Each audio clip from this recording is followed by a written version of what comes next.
Welcome to the Pit Crew. I'm Camille, your attending, and I have my residents with me. I'm Mal. And I'm Robert. And today we have a special consult returning, Erin Hadimer. Welcome, Erin. Hello, thank you for having me. I don't think I'm no longer an intern. I think I'm... No, you're a special consult. Oh. Yeah, we have rookies on Putt Crew and special consults. We called you from upstairs. This week we are covering The Pit Season 2, Episode 12, which is the 6 p.m. hour, and we are retitling this episode to be Memento Mori. And Erin, as our special consult, is going to present our patient this week. Patient presents as Captain Kragan from Law & Order SVU? Yay! My boy? First of all, I didn't know that actor was still alive, so when I saw him, I actually thought he passed away, last year. So when I saw him, I freaked out. I was like, oh my God! One of the reasons, I love Elf, but I don't like watching it because, I watch it and I'm like, he's dead now. Oh, he's dead now. Oh, no. A quick note. Last week, we made a joke that we didn't want people taking horse tranquilizers unless they were horses. And then we were like, and if you're a horse listening to this podcast, hey, buddy, how are you doing that? Famously, I was like, hey, horse listener, why the long face? Which one person liked, and that one person's my favorite listener. And also, we do have a horse listener. My favorite listener is Charlie, the horse that listens to our podcast. We got an email yesterday to let us know. Lily wrote to us to let us know that her horse, Charlie, listens to the podcast with her. So we literally have a horse listener. Incredible. And then, of course, we wanted to mention we got a really incredible... Now, Mal, last week we had a review that was your favorite review ever. Has this one beat that out as being your favorite review? Unfortunately not, but it's close. Cringe levels of wokeness is still my favorite. Oh yeah, that's top tier. Yes, we got a review that calls our podcast a fun pit stop and says we're three slightly snarky friends hanging out talking about a Thursday night show, just like the 90s. As a middle-aged white man, I am constantly belittled and insulted. They clearly have zero medical training. It's the best. 5 stars. Doc WS, I am obsessed with you. We love you. I need to admit that this is peak. I'm maybe a little too young to know this reference. That's just the thing that was happening in the 90s. People would talk about Thursday night shows. Oh, just water cooler talk. In the 90s and 80s, they found out Thursday was the most popular day people would watch TV because it was kind of their, you know how Thursday's the new Friday? It was kind of like Thursday, Friday night they wouldn't watch it, but Thursday was their last real weekday they'd watch it. So all the most popular shows were put on Thursdays. So I believe ER was on a Thursday, but also famously Friends was on a Thursday. Seinfeld was on a Thursday for some time. I know that the Friday evening slot for a TV show is where they put shows when they want them to die.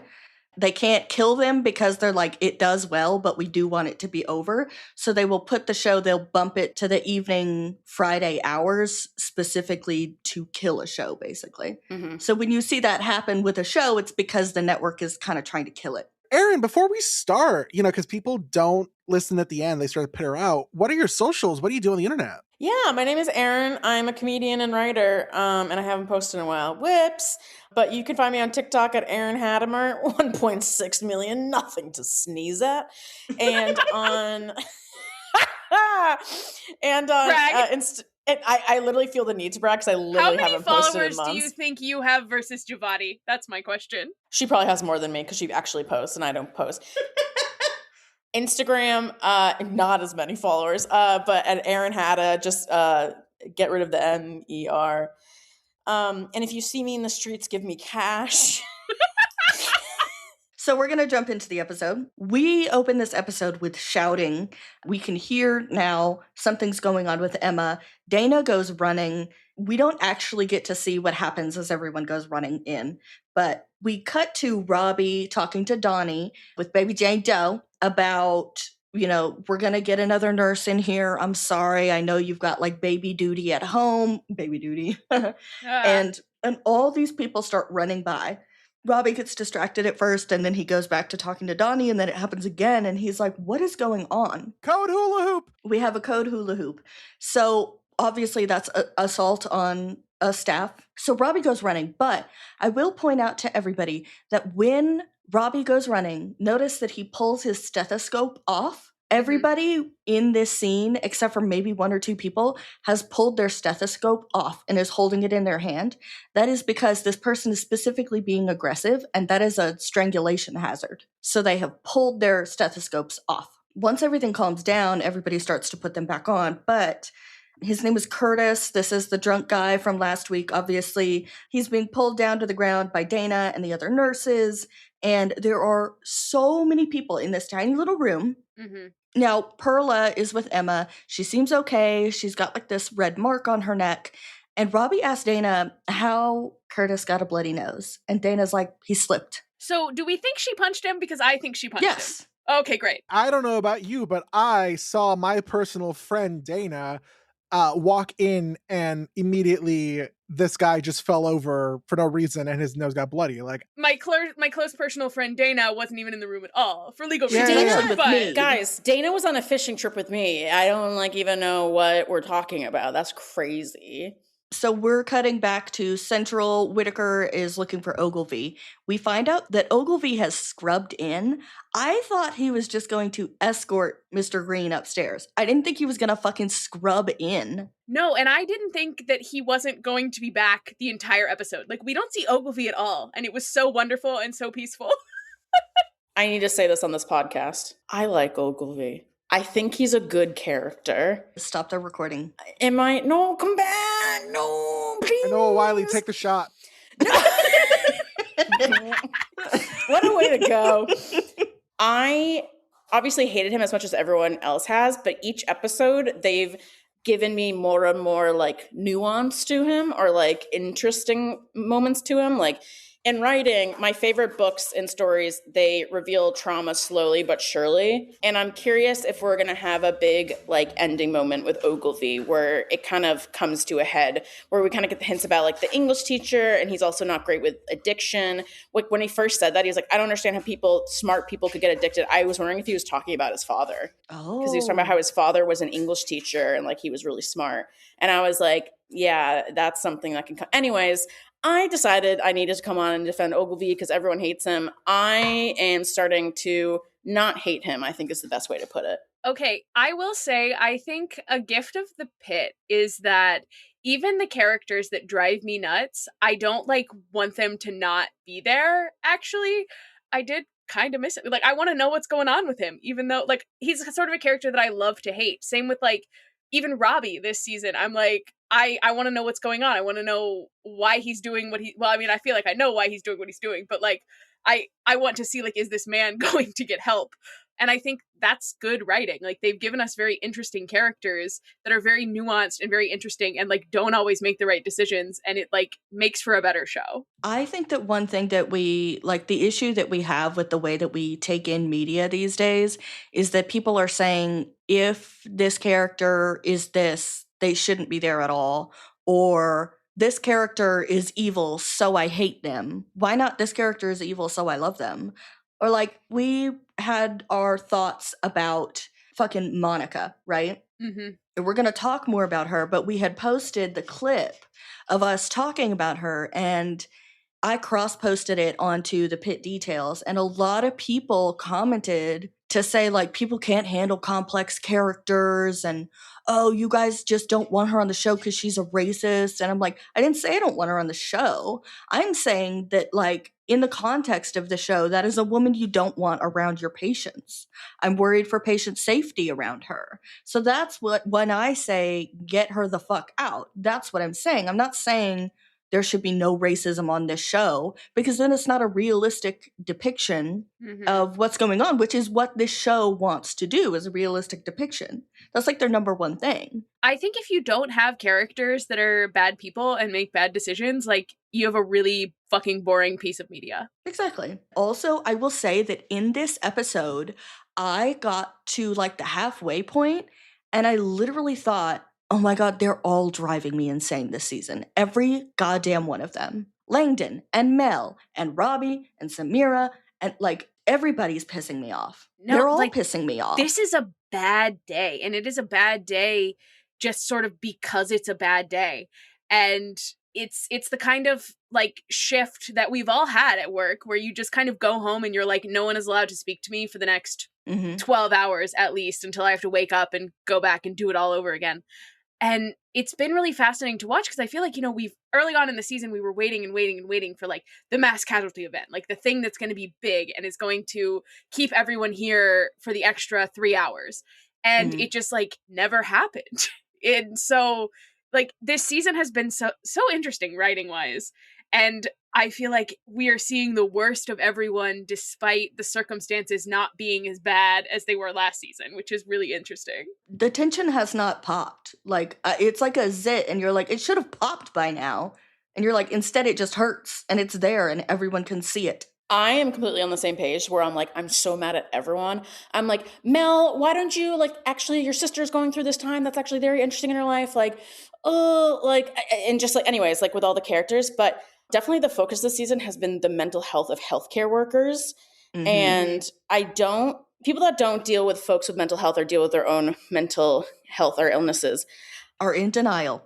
I'm trying to think of a way to, when I was in my deepest throes of depression and OCD, I was intolerable to be around. I was so mean. I was furious. I would like throw things. I would scream at people. I would take off in my car and not talk to people for days. Like, one of the side effects of mental illness is obviously you're very angry, you're very emotional, and that comes through, but also like you push people away because you can't deal with that. And obviously that's what Robbie is doing this whole entire season, especially because that's something now that I am completely mentally healthy. Now that I have the diseases, but they're all under control and everything. And I study like for my job and stuff, like mental health coming into young adulthood. One of the biggest signs of suicidal ideation is like pushing people away at a repetitive pace, like saying, no, I don't want to hang out with you. No, I got to go. No, shut up. I don't like you. And obviously, like the second Robbie started doing that, I was kind of like, okay, maybe you're just annoyed. And then like 4 episodes ago, I was like, okay. So yeah, I completely agree with the zit popping, but I wonder what the zit pop is going to be. Is it going to be Santos? Is it going to be Robbie? I think I have some really interesting thoughts about Santos later in this episode. Hey, not too much on Santos. I love her. No. I had a breakthrough moment, and I can't wait to talk about it because I was like, oh, shit. And I can't wait to tell you guys about my thoughts. Okay, so. So Whitaker was looking for Ogilvy and says, like, when he's told that Ogilvy went up to surgery, he's like, great, the one day that med students are actually useful in the ED, and then looks over and Joy is there and it's like, present company excluded, you're doing great. This following thing, I think, shout out to all the theater kids out there, because Joy wants to take a selfie with Whitaker, and it's because people know him as the Phantom of the Pit. The Phantom of the Pit is here. Which I find funny because I was under the assumption nobody knew Whitaker was living there. Who blabbed? Was it Santos? I'm surprised he didn't get arrested for that. Like, when he was doing it, I was like, if he gets caught, isn't that illegal? People steal drugs from this hospital and don't get arrested. That's true. That is true. Whitaker gets caught for sleeping on the couch. Langdon comes in. Hey, everyone. Langdon is innocent. He can come back to practice medicine. Whitaker, you slept in the hospital for free. Death sentence. Actually, that does sound like something America would do. Anyways. Santos fills everyone in on this code hula hoop. She doesn't give a shit. Like, she doesn't seem to care. And I am really annoyed with her for this, but I do just want to say, before anybody accuses me of like hating women, please understand that I have been upset with Robbie for the same fucking reason all season. So like, no, I'm an equal opportunity hater. She's a person at her limit, and she just like does not have the capacity to care about anything else today, which is like a bummer, but that's where we're at. But if it were like a patient, I could kind of see her checking out. But I'm like, that's your fucking coworker just got assaulted, and you're just like, oops, oh well, smoke him if you got him. One of my favorite moments of the first season is not when Dana gets punched. My favorite moment is the moment afterwards where she comes in and Robbie sees her and he's like, oh my God, because you see like his professional thing fail. And he's like, that's my friend. Oh my God. And like, she's like, I'm fine. And you can tell he's like trying to take care of her. And he's like, I know, but you got to listen to me. Like, it's very loving, it's very caring, and it's very like protective. And I'm like, that's who I feel like Robbie is at his heart. That's what he wants to be, is like protect people. And the fact that he didn't do that with Emma at all, granted, he's not close with Emma, but in my head, I was like, I feel like Robbie would die for anyone on his staff. He would defend them to like the brink. And like, he is also in that mindset of like, I can't be bothered anymore. We got to make sure it's fine. He's not trying to make any new emotional connections because he's kind of trying to sever all of the ones he has. So he's like, I'm not tying a knot there, you know? It was just so different from his reaction last time. And like, again, granted, it's a different relationship, but I fully thought this was from, again, I like drama. So I thought like Robbie was going to come in and punch the guy himself because he's so wound up. And instead he just like gave up. And I was like, he's not doing well. Guys, how many episodes do we have left? Please, someone get him. But yeah, Santos says, smoke him if you got him. This place is going tits up. And I'm like, okay, all right. We'll get more into it, but we're stacking the case for some things I have to say later. So Robbie gets the rundown from Dana and Emma. Dana says that he grabbed Emma, threw her against a wall. She ran in and gave him a shot. And Emma says that he had her in a headlock, so she didn't really see exactly what happened. And Robbie asks, like, did he slip before or after you gave him the shot? And she's like, before. Yeah. And then Emma's like, well, I didn't see anything. He had me in a headlock. Mighty convenient, Emma. I saw everything. My close personal friend, Dana Evans, Was on a fishing trip with Aaron. Yes, we both know how to fish. and this guy slipped of his own accord, bloodied his nose, and then Dana, who was heroically in the area, gave him a shot. Yeah, exactly, for the pain. Exactly. So she gave him 4 mgs of Versed. She said she had it in her pocket, and she was on her way to waste it when shit went sideways. Now, just for anybody who, like, we do clearly, you know, we have no medical training, but I do try to explain things the best that I can. She was saying wasted as in, like, she was trying to dispose of it, right? It's unused medication. She's going to get rid of it. Robbie and all of us clearly see right through this. Don't, because Dana's innocent. Well, I see through it because I'm like, Dana wasn't even there, so she's lying. But Robbie's like, okay, that's very clearly not what happened.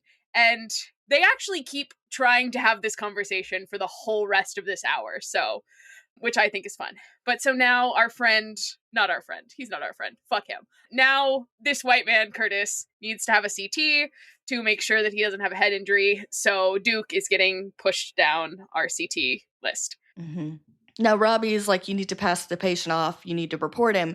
And Dana's like, well, I'm not giving him to any of my other nurses. They're my nurses, and I'm going to protect them. Which, like, again, yes, she is the charge nurse. They are her nurses. She is, like, Robbie is Robbie to the doctors. She is Dana to the nurses, right? Now, of course, Robbie is in charge of everybody, but hierarchical, you know, she is over all the nurses. So Robbie insists that she hand off the patient to someone else. Mohan walks up and kind of silently checks on Emma. And then she tells Robbie that there's an MVA on the way, which is a motor vehicle accident. Now we're back with Brenda, and she is again in that psych room.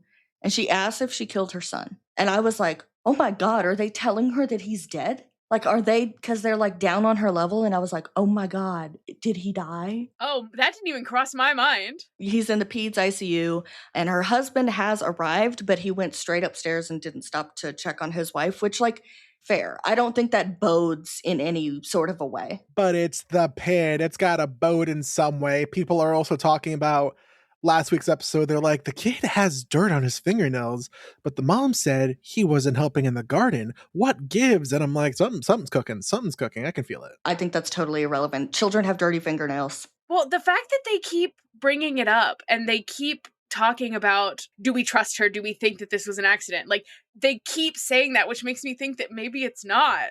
Taylor Swift has trained us that there is always something there, but there's not. Like, it's not always something extra, right? So the thing is, for me, I'm watching this and I'm like, no, he has dirty fingernails because he's a kid and he was playing outside. And also, no, the baseball guy with the bracelet, he wasn't saying he didn't want painkillers because he's a recovering addict with a recovery bracelet on. No. I talked to someone in the wardrobe department and they were like, it's not a recovery bracelet. That's just a beaded bracelet. People fucking hated you and hated the person who said that because you're like, wow, all these things that we're like trying to predict and no one's confirming, but they're gonna go out of their way to be like, oh no, that thing that you thought was a recovery bracelet, nah, just a regular bracelet. Fuck you guys. I'm like, I think people are getting mad for no reason again. Yeah, people got really mad at me for being like, oh, that's a really cool theory, but I actually reached out to ask about it and confirmed that that wasn't correct, and people are not happy with me about it. People aren't happy about so many things. Like, that's why we don't really respond to comments that much, because people get crazy. Listen, art, you can interpret it any way you want. And also, if you're bothering to comment something negative, that is insane. If you've noticed like a drop in engagement and response back from us on social media, it's just because the three of us have noticed that of course, as our audience has grown, we've had a lot more negativity come our way, and we're just kind of protecting ourselves by taking a step back, because I, as a very sensitive person, I can get escalated pretty quickly. And so I'm having to just go, ooh, that's a them thing, and I need to put my phone down. So if you're noticing that, that's why. Dr. Al-Hashimi is already starting to treat Langdon differently, and she doesn't even know the whole truth yet. And to get the whole truth, she pulls Robbie aside to have a conversation in private. He's like, people are going to start talking. And I'm like, Robbie, shut the fuck up. Oh, I thought that was kind of funny. I didn't think it was funny because my brain, I was like, sexual harassment. Okay. I asked to have a peer-to-peer conversation with you, and you made a joke about people gossiping about us. Ew, I didn't like it.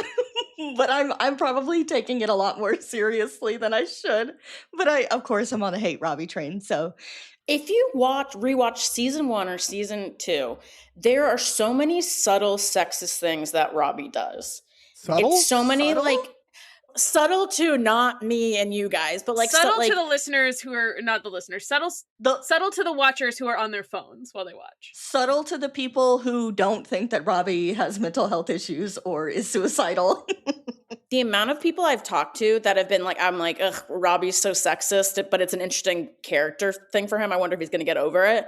They're like, wait, really? I didn't notice that. And I'm like, okay, you need to rewatch and note, like, but it's all microaggressions, not necessarily like he's not outwardly being horrible, except for this episode. Ooh, I'm going to hit him with something. In the very beginning of this season, he walks in and asks where Dr. Al is from, because they say her name is Dr. Al-Hashimi. And he's like, what is that?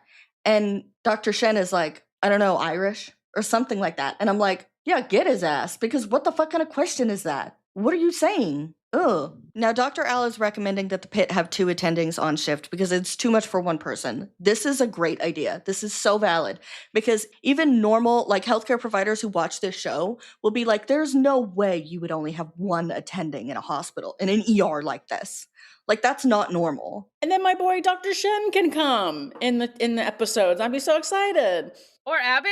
She also has concerns about Langdon and Santos. This slip of the tongue from Robbie was insane, because he says Santos and Langdon have beef because she's the one who turned him in for taking meds. And she's like, I'm sorry, what? And he's like, Santos is the one who reported Langdon's benzo addiction. And I'm like, oh, buddy, that is not what you said.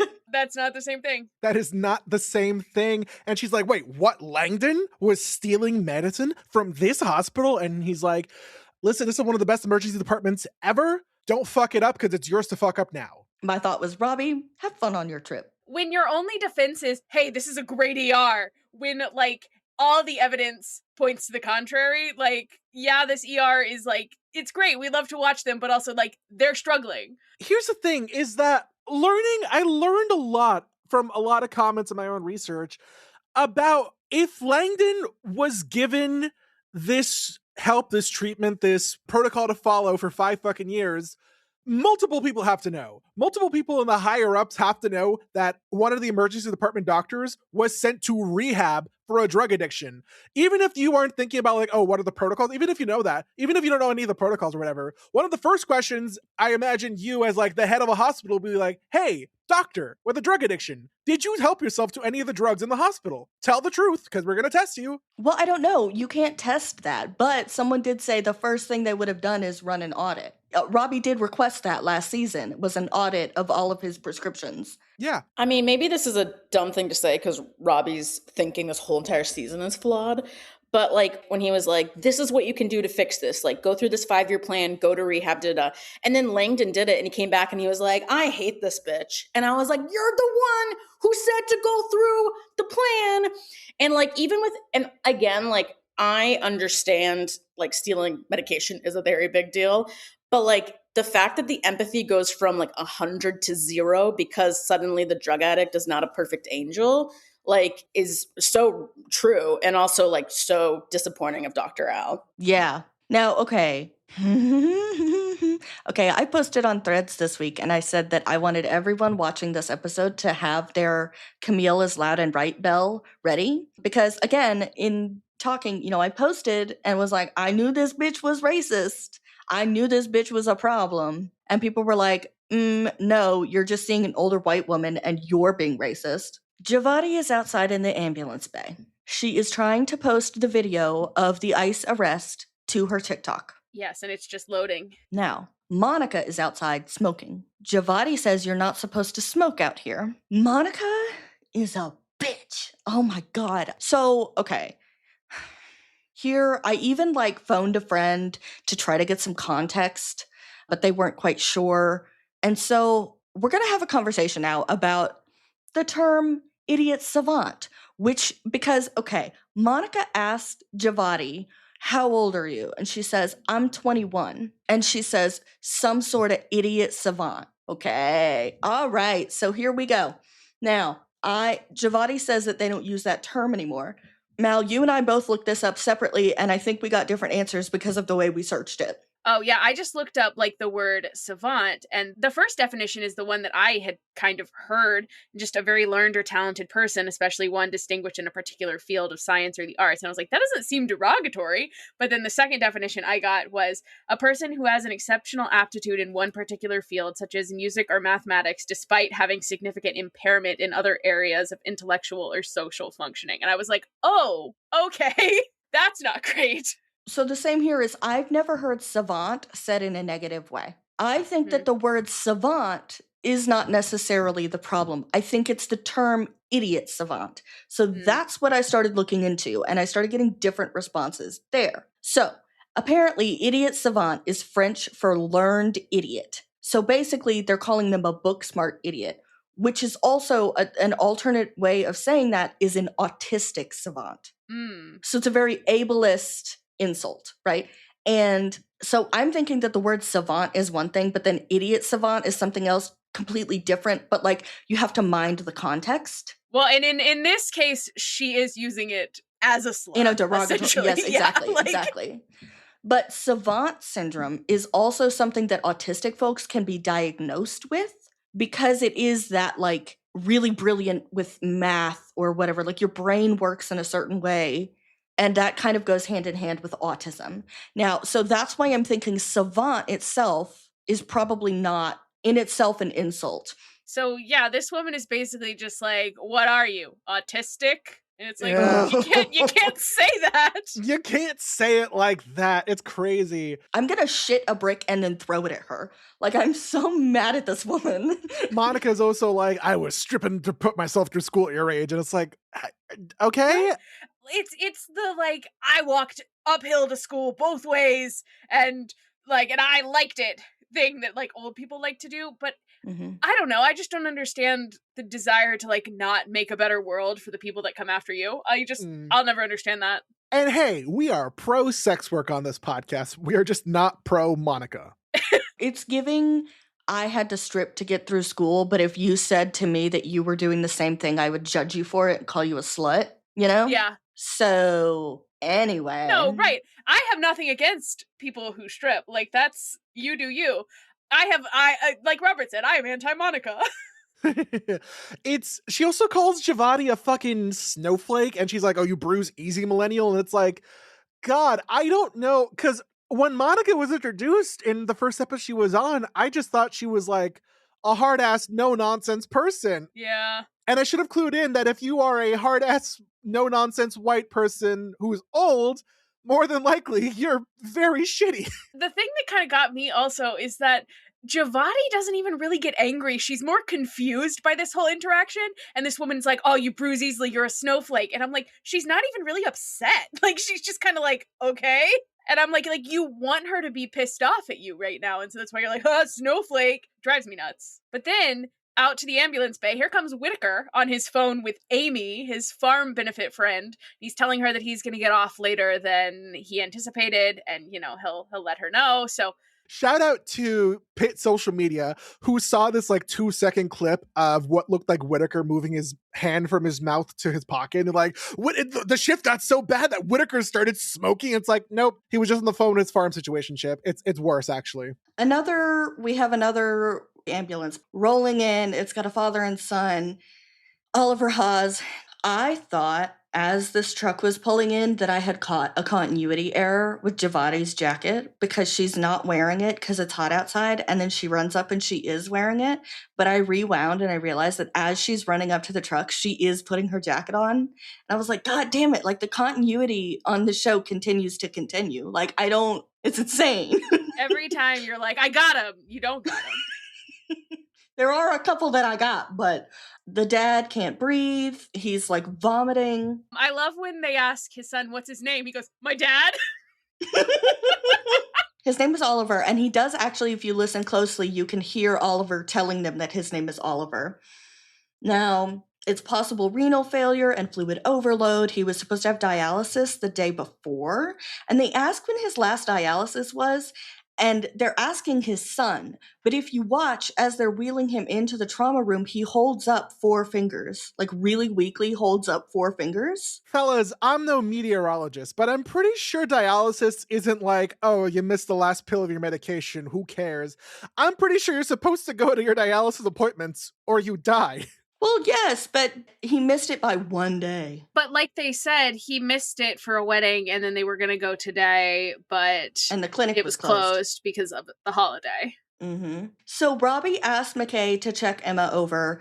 Dana tells Emma that she's going to have to make a statement to the police. Dana is just giving everything I want her to give in this episode, to be honest with you. She is mother. And Robbie's kind of upset that this guy has now bumped Duke again. Or like we see a couple times throughout this episode that Duke gets bumped. Yeah. And so now Robbie's going to have to stay even longer. But this breakdown between Robbie and Dana is starting. Like, she's been very patient all day with his bullshit. She's like laughed it off. And now she's like, you know what? Fuck it. I'm so done with this shit. Everyone is at their limit in this episode. Yeah. Dana could be in trouble for the Versed that she used. Because basically what it was is it was unaccounted for. So that would have been like stolen medication that was used without a prescription. However, have we considered that our close personal friend, Dana Evans, was with Aaron fishing? We caught 2 sea bass, just like in Animal Crossing. Those sea bass are at least a C+, Aaron. Fuck.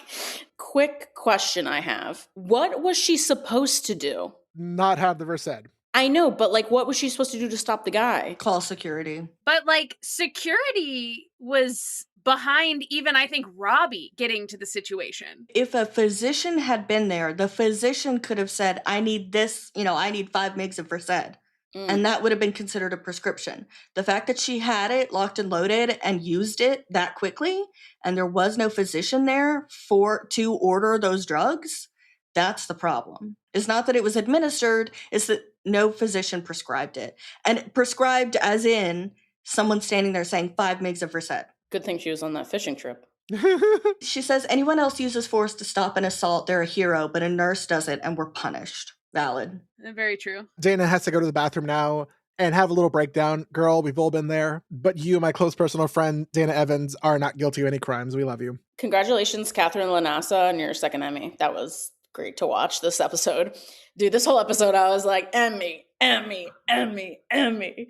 Now, we go back to Oliver, and he has a pulmonary edema, which is too much fluid on the lungs.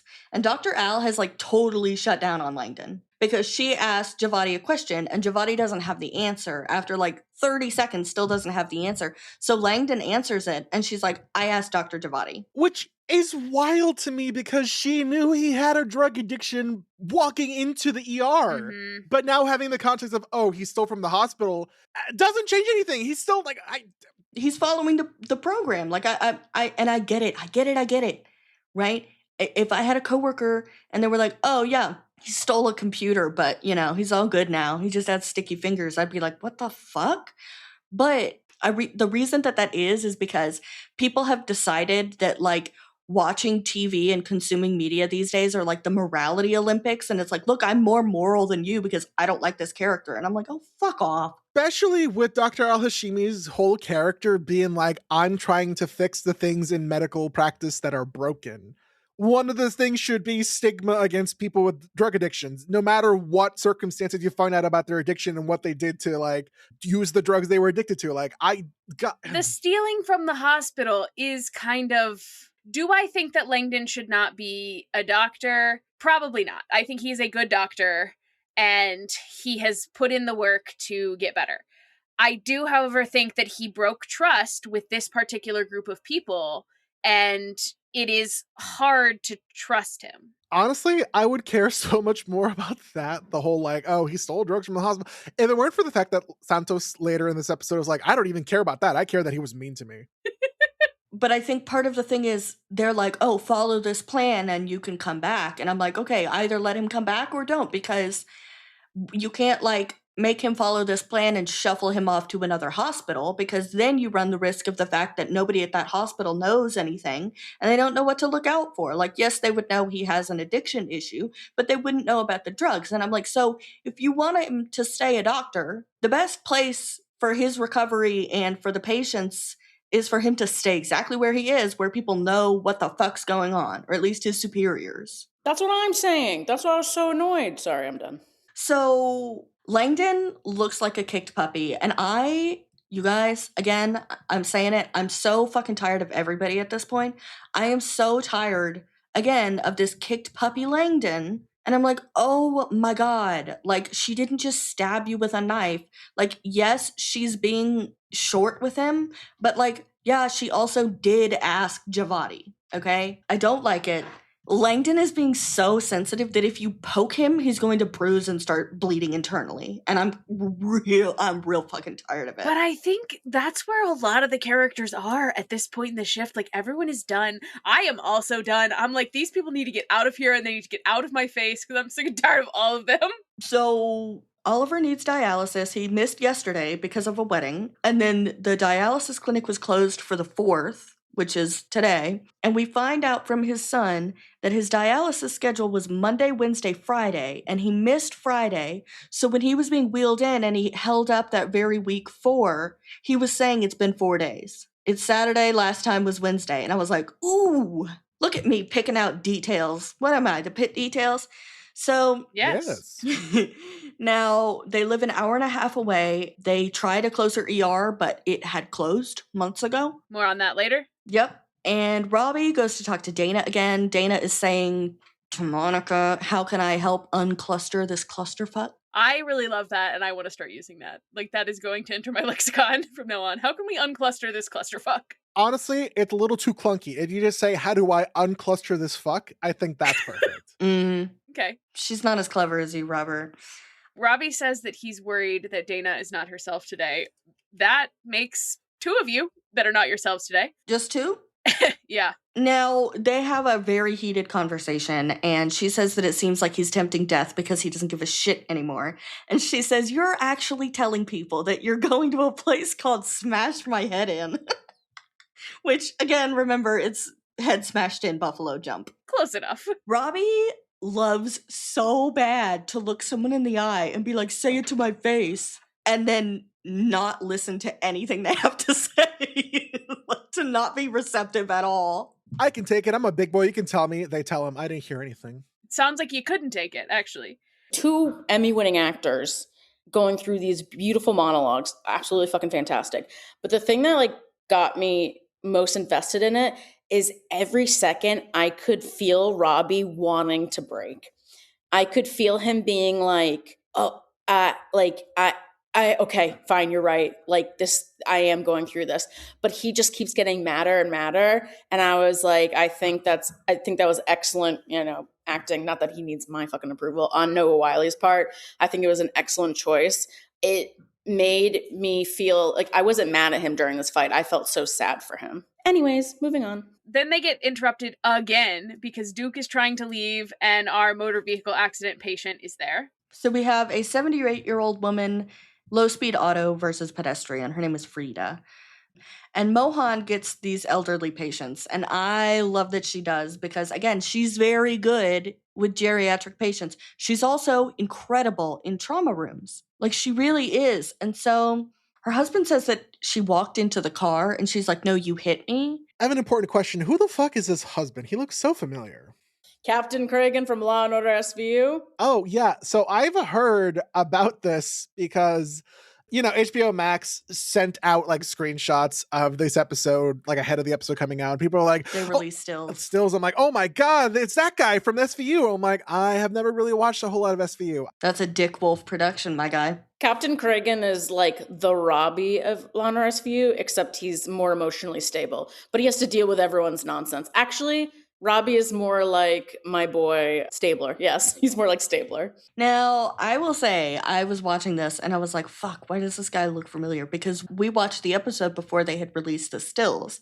So I'm sitting there going, why does this guy look familiar? And then my immediate thought was, Robert's gonna fucking kill me if I ask that question. So I was like, I'm gonna have to figure it out before we record so that I don't get a bullet because Robert is gonna be pissed. Now, this whole thing made me so anxious because they were like, oh, her husband came in with her, and then they started talking, and I was like, he hit her? Oh my God. Yeah, because for a moment, it's like, is this a domestic violence situation? And then it was just Dad's a little too old, and he can't drive car as he used to. I like that you call him Dad. His name is Eddie. You're like, Dad! So Robbie says that they're in very good hands and then nods to Mohan and says, right? Yeah, it means a lot for the way you spoke to her last episode. Fuck you. And Robbie goes to talk to Duke. He tells him he's been bumped again for CT. And Duke is like, I'll come back when it's less busy. Robbie is like so stressed by the idea that Duke is going to leave. Mm-hmm. And die. Yeah, and Duke's like, I'll do all this when you get back and this place is less crazy. And Robbie's like, this place is always crazy. And I don't know when I'm going to get back. And it feels like he wanted to say, I don't know if I'm going to get back. Because your sabbatical has an end date, my man.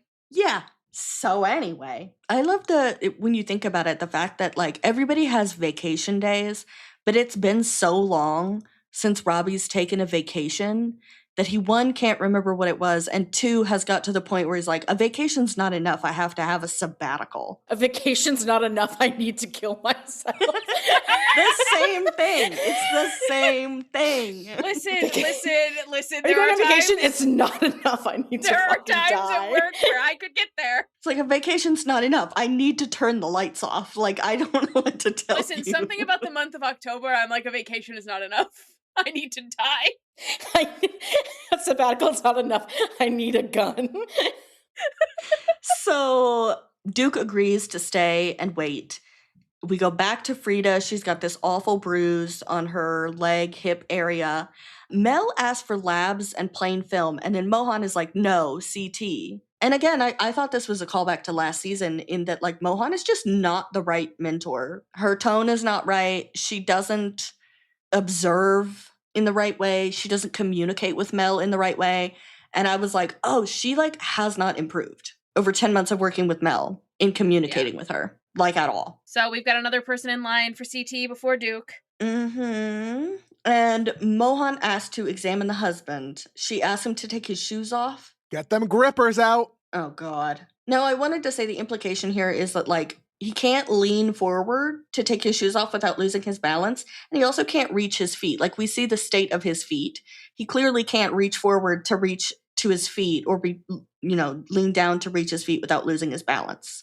So that's the implication here.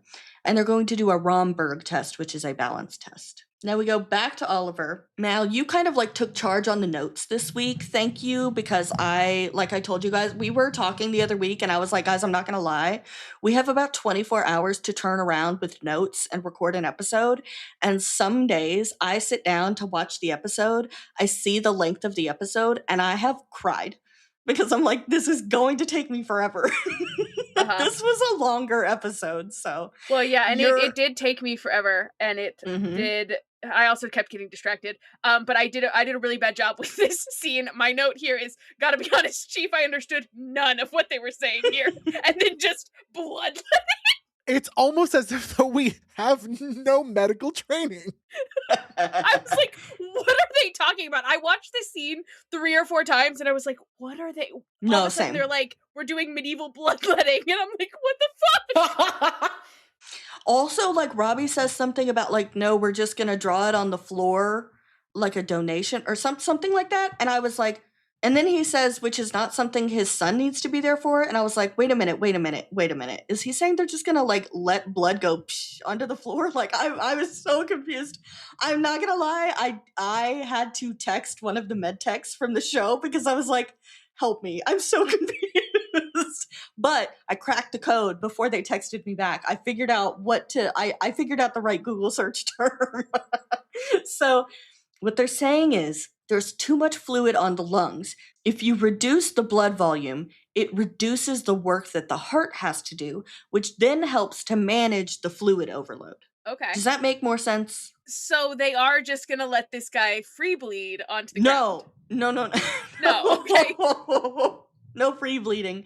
They have a donation bag. They're hooking him up to like a donation bag. Okay. So okay.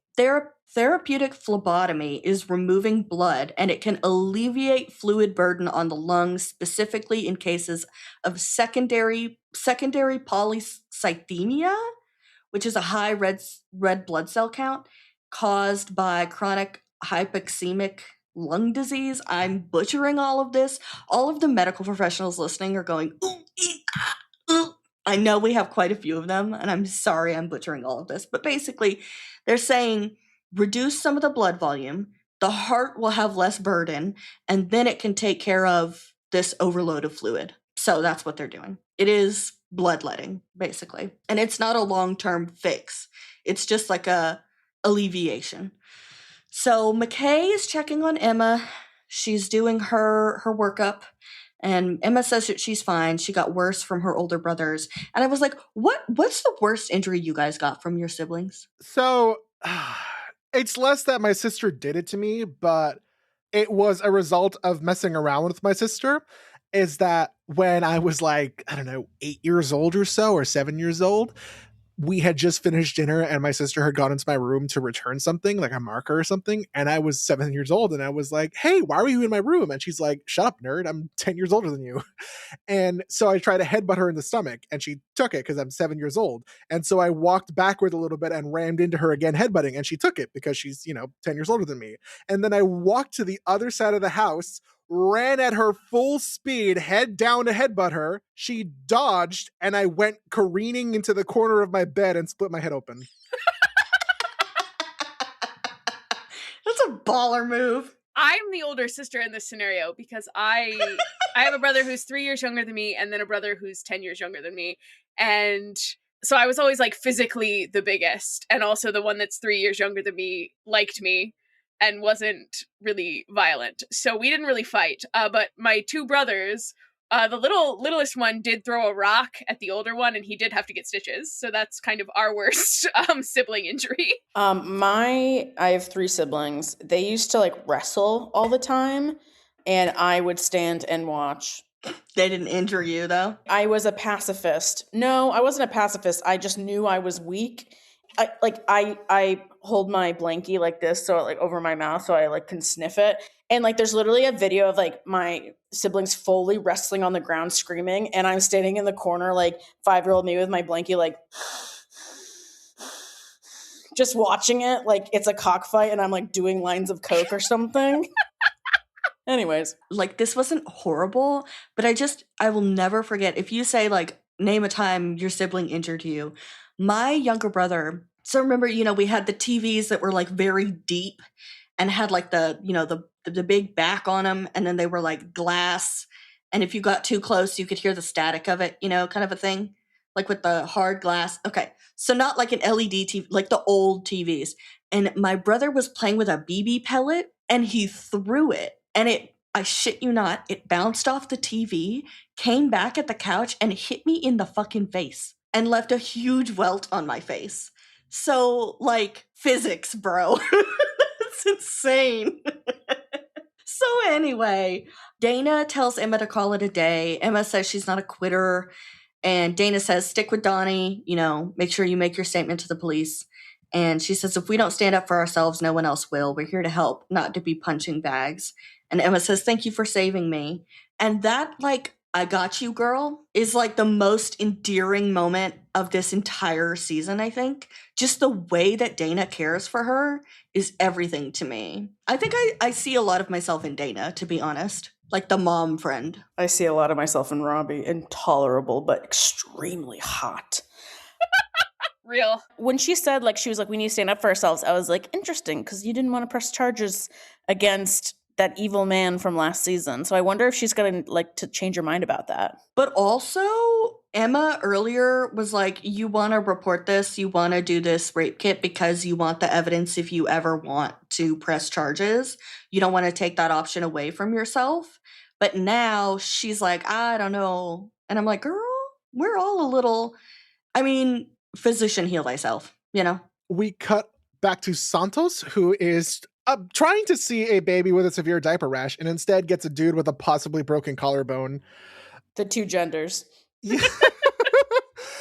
It's not funny until she's like, wait, who are you? I'm a patient here with a, possibly broken collarbone. Well, you're supposed to be a baby with a severe diaper rash, so I'm gonna go and someone will be back to help you.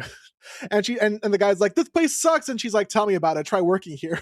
Well, and my thing is, we don't see her go back to this guy. So, like, is this guy still just sitting there? Did anyone help this guy? Probably not. My thoughts, I had a couple thoughts here. One, is that not a HIPAA violation? Somebody needs to get this information to that baby so that baby can sue Santos in like 10 years' time. But I literally was like, Santos, get your shit together. Like, this behavior is just not okay. But it's also the same behavior that Robbie's had all season that I will remind you, I have been all season saying that's not okay. Then we get my fireworks stand because Dante Casella is coming in with blunt trauma from a fireworks explosion in a storage unit because they were selling fireworks apparently out of a storage unit. So ring the mal is loud and right, Belle, sort of, because I've been saying that a fireworks stand was going to explode. Your idea was you wanted like a Walmart fireworks section to explode and kill like 40 people. 1 to 2 is strong. That's just what I was predicting. Yeah, so he doesn't have any burns, but he's got a big head laceration and a bunch of chest bruising. Also, okay, Robbie's like, McKay and Joy, you're on this. Joy turns around and I was like, Joy's waist is snatched. Did anybody else notice that? Camille, she's at work. You can't say that. Yes, I didn't, because I don't objectify women at work. Or at all. Fuck off. I think it's kind of funny the way this guy goes, I need 4 doctors? Shit, I knew it was bad. And it is. It's a real deep cut on his head, but he's got no signs of internal injuries other than his sternum bruise. More on that later. And the cut goes through the galea, which is the middle layer of your scalp. And then Robbie talks about how the shockwave of a blast injury can cause internal injuries even without like obvious signs. And especially like organs full of air, like your lungs and all that kind of stuff. And Robbie says Dr. Santos for 800, and she says, what are Rainy Clips? Jeopardy host that I don't know the name of. So, Rainy Clips. We have already been introduced to these. In season 1, the hippie patient, Mel suggests using Rainy Clips on his head. Okay, yeah, well, I didn't Google them then, but I Googled them now. They're like little plastic clip things that you apply with what looks like a little scissor situation. Kind of cool. It kind of looks like the same kind of tool that they use like when they're putting rubber bands and stuff on your braces. Yeah. Joy has to figure out how to zip the lip. I swear to God. Yeah. She's like, really holy does. Shit. Oops. And I'm like, no, stop. Stop talking, Joy. We go back to Oliver, who's dialysis dad. He has high potassium. Langdon tries to give the next steps, but Dr. Al is like, Dr. Javati, not Langdon. She goes, not the drug addict, someone else. But see, I love that Javati's getting love and that she's getting to answer things because she's been talked over by Ogilvy like all season. Yes, but am I wrong to say that it seems more like that the reason that she's doing this is to punish Langdon than to teach Javati? You're right. But also, I can be happy for my girl Javati. Yeah, I just wish she were getting that kind of attention and training outside of someone else being punished, you know? Dr. Al has a treatment plan and, miracle. Robbie's like, that woman is right. I'm like, he said what? He agreed with the woman. So now we're back to Mel and Mohan. Mel asked Mohan where she learned the shoe trick, the take off your shoes thing.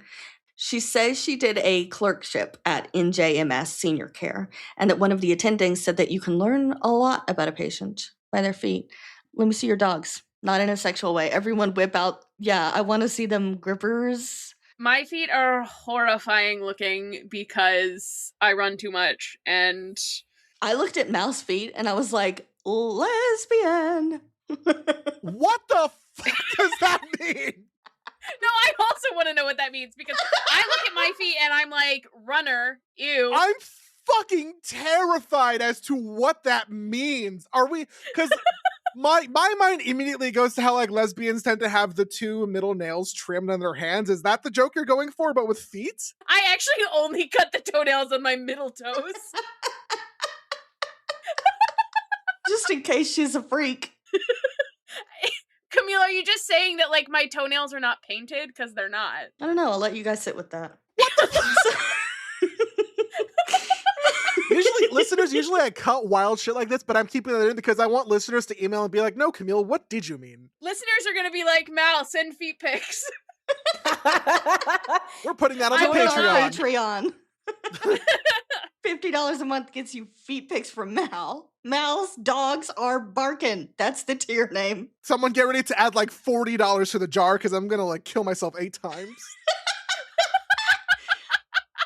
That's not even a joke we can really explain on this side of the podcast. Oh, the arena jar? Yeah. Oh. We don't need to. It's fine. Anyway. Mohan is talking about staying late to catch up on charting.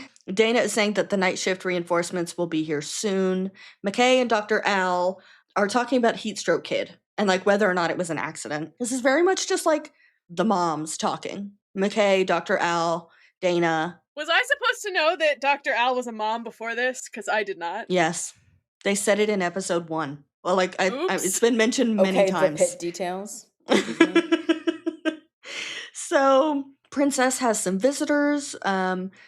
We haven't seen Princess in a while, and my thought was like, was she hiding from ICE? Not that she has any reason to. We have talked ad nauseum about how you don't have to have a reason to need to hide from ICE. They don't care who you are. But I was like, was she hiding?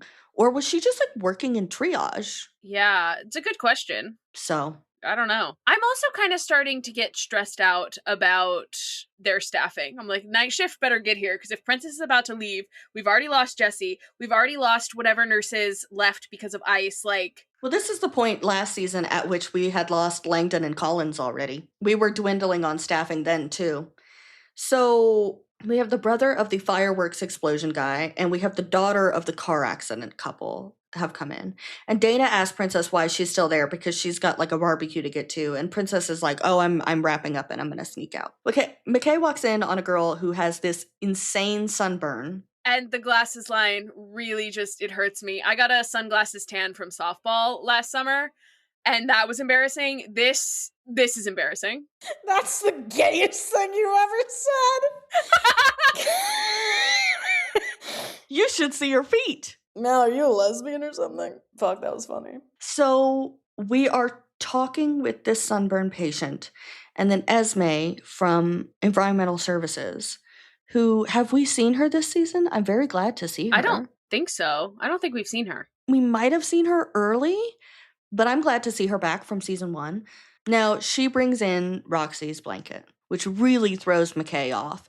We're finally seeing, like, McKay has stepped back from, like, I can't cry. I can't like be emotional because I'm trying to care for Roxy and her family, and I have to be this tree for them right now. Like I have to be stability. And now she's like, oh, fuck. So she's having a really hard time with it. She walks out and she has like this heart to heart with Langdon about like, I need to find a bag. I need to find something to put this in. Like, this is the cancer mom who died. And it was really hard to watch her son say goodbye. And she says that she wishes she could cry about it, but that she's not sure she can even cry anymore, which is really sad. That's a side effect also of a lot of antidepressants, that you physically can't make yourself cry. I did go through that when I first got on antidepressants. And she also says that she's scared that she shut off her feelings for so long that she can't turn them back on again. We're going to see extreme proof that she is the most empathetic probably out of all of them. And the most grounded. Yeah. Langdon, this is funny for me, but also sad for me about Langdon. Langdon's like, oh, do you need a hug? And she's like, God, no. And I'm like, real? I think Langdon needs the hug. I don't think I would hug any of my coworkers. Like, I like some of my coworkers. I don't think I want them to hug me to be like, oh, do you need to induce emotional vulnerability? Want a hug? Would I hug any of my coworkers? I did hug all my coworkers. I hug my coworkers, but not when I'm upset, because I'm like, if someone, because people will be like, do you want a hug? If I'm like really upset at work, and I'm like, no, because if you touch me, I will start crying. And so that's why I say no. Not because I don't like a hug. I love a hug. I'll hug anybody. I'm Southern. That's just what we do. Mohan is talking to Carrie, who is the daughter of the car accident couple. And Carrie has basically told her dad, like, he should not be driving anymore. Yeah. And Mohan is asking about the living situation. She notes that, you know, the dad has some balance issues. And, like, clearly we're very aware of all of this, but the parents don't want to accept the fact that, like, they need help. But, like, Carrie does say, like, they live in a house that I grew up in. And I'm like, that's not nothing. Like, that's their whole adult life. Considering their age, they probably had her very young. You know, like, people at that age were having kids when they were in their early 20s. On purpose. Getting married early on purpose, having children, starting families. And so, like, if I had a house that I had lived in that long, you'd probably have to drag me out kicking and screaming like that's my house. Mr. Cohen might end up losing his driver's license because he's going to have to take the test again. Controversially, I think that we should have to take driver's tests more often. Not even just like older people. I think like you should have to take it again when you're 35, and then you should take it again when you're 50, and then you should take it again when you're 75. Like, because people be crazy. They drive crazy. I live in Boston, Massachusetts. People should take it every morning before they get into a car. He does not like this, but he also says when the dog dies, we can talk, which is so fair because, like, if you're telling me you got to move into this place, but you can't take your cats, I'm like, oh, fuck you. Talk to me after my cats are dead because there's no way. Like, there's no way. No. Simply the answer is no. And then by then I'll have more cats because that's the kind of person I am. Mel brings up Becca's assisted living facility because she's trying to, like, encourage them, but still they're just, like, not a fan. And Santos and Bobby are catching up. Okay, this is my big Santos point. You guys ready? I think we got so distracted with the idea of Langdon or Whitaker being the new Robbie that we've all completely missed until this episode that it's Santos who's going to be the new Robbie. In what way? The new attending who's emotionally checked out and cares a little bit too much and is burned out and is like, oh, I can't wait to get out of this fucking place, and is cowboy medicine. Congratulations to Dr. Santos from jumping from R2 to attending of the emergency department. We love you. We love that for you. Yeah, I love middle-aged white man Santos. No, I can see it. I mean, I think Robbie likely sees depressed, recognizes depressed, I think. I don't think that Robbie sees her as the new Robbie, but his depression recognizes the mental illness in her. Yeah. Cloud to cloud connection, but sad. Depression to depression connection. But I really do think that the show is setting up Santos to be the new Robbie, and we just didn't see it coming because we were looking at Langdon and then we were looking at Whitaker. But now, if you step back, who were the two people struggling with self-harm? I will say that the show that this season so far has had so many curveballs thrown. You're trying to be like, okay, which one's the red herring? Who's actually in danger here? Because, like, the show wants you to think it's Robbie, but there's like 6 other characters who are very mentally ill. Who could is true. Who could also do something after their shift ends. So They're talking about, her chat with Langdon. She says that it's water under the bridge. Liar. Liar told you that. Robbie says you have to figure out a way of working with him now that he's back.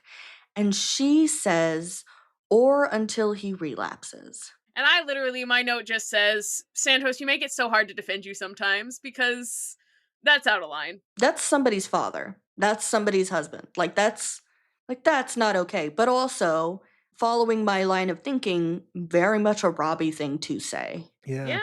Not gonna lie. That's something Robbie would say. Robbie also wants her and everyone else to see a trauma counselor while he's gone. You first, Robbie. You first, but it also holds extra weight because he's very much like, oh, I'm not coming back from this. So I want you all to get into therapy now before you hear the news that I intentionally drove off a cliff. Well, keep in mind, they did introduce this idea of the trauma therapist early in the season because he asked her, have you been seeing the trauma therapist? So he just wants to make sure that everyone keeps up with it. Yeah. He also quickly drops oh, by the way, I asked Whitaker to house sit. Laters, and Santos is like, wait, what? Yeah, because Whitaker has not had the chance to tell her yet. We are back with Dante, the fireworks explosion guy, and he has a sternum fracture, but everything else looks normal. Garcia is he can recover at home, but he should probably stay here overnight so we can monitor him, which turns out to be a great idea. And Garcia requests that Robbie bring her a souvenir back, like a custom elk bone carved hunting blade. And she tells him that he's going to make a great ex-husband someday, and he says that she's his favorite butcher. And I was like, is she actually a butcher, or is he making a surgeon joke? He's called her a butcher before, I thought, or Langdon has, or somebody They has. call the surgeons butchers. They mentioned someone else. They're like, oh, do you want to be a butcher? But also, sorry, a custom elk bone, hunting blade is cool as fuck. I was literally about to say, I'm like, how do you know she's a lesbian? I don't know that sentence. And then Mal was like, that's so cool. How do we know Garcia's a toxic top? This is how. Exhibit A. So Dana, Makeda, and Langdon are standing around. Dana tells us that the hospital attorneys are trying to find Jesse, but he's probably being taken to an ICE detention center. Concentration camp. And we have nothing back yet on the drunk golf course guy. Langdon asks Dana how she's doing because he's emotionally checking in with everyone. I'm not gonna lie, I'm having a little bit of a hard time emotionally following Langdon this season. At least in the second half of the season. I'm like, okay, are you hurt? What is going on with you?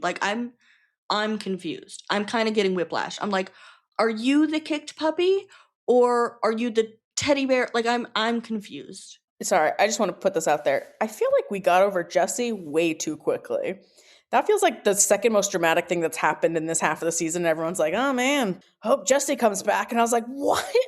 I would be freaking out. Here's the thing is that I said this in my last episode where their main priority is to take care of their patients and that it sucks that JC got arrested and that he's in an ICE concentration camp and that's terrible. But there's really not much else they can do at this point. It's been less than an hour. It's been less than an hour. I was so fucking worried last week being like, oh God, people will have wanted Robbie to perform vigilantism and beat the shit out of the ICE agents. And I'm like, that would have just introduced more problems. Yeah. I mean, they say that the hospital attorneys are on it. And at this point, no one knows where he is. And so I think it's it's not doing him any good for us to be panicking about it. To be clear, if I was a real person in this situation, I would be panicking about it for sure. I guess. So respect to them for being able to continue to do their jobs. But they do have people who are actively dying that they're trying to save. And also they're all about to get off of work because they're going to leave on time and then they can do whatever the fuck they want to do. I don't know who the fuck's leaving on time, but I think only two people leave their shit. Everyone's staying behind to finish their charts and stuff. Robert, can you open up a Google tab for me and type in the word sarcasm? Now, Langdon is asking how Dana is. He's trying to have a heart-to-heart with her, and he tells her that she did what she had to do with the patient, with the Versed, with the Curtis guy, and that everything's going to be fine. Frank Langdon condones knocking aggressive white men out. Fair. Valid.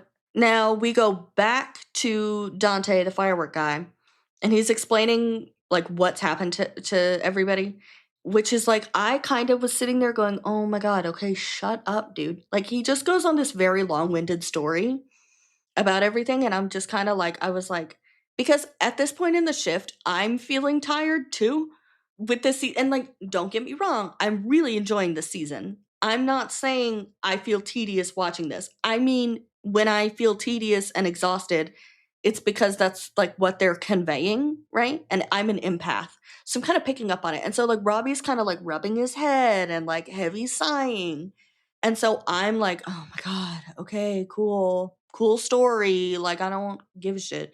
We need to get Mel to get Robbie to watch that lava lamp video. I think that's what he needs right now. Yes. Mel, where's the lava lamp? And Joy is stapling his scalp, and then she misses one of them. She goes too high, and she says, oops. And Santos pulls her aside and is like, we never say oops in front of a patient. Okay. Robbie is nearing a breakdown. Clearly, to me, Robbie is nearing like a total breakdown. And this is the first like sensory pickup of it. Because again, he's starting to struggle with like sounds. Because this guy whistles to imitate like a fireworks sound and it makes Robbie cringe. No, this is so real. Like, I was like, I need to leave work one day when someone was like, hey, can I put on music? And then she put on music and I was like, turn it off, I can't do this. And I was like, I need to You were sitting next to me eating potato chips 2 weeks ago and I almost punched you in the face.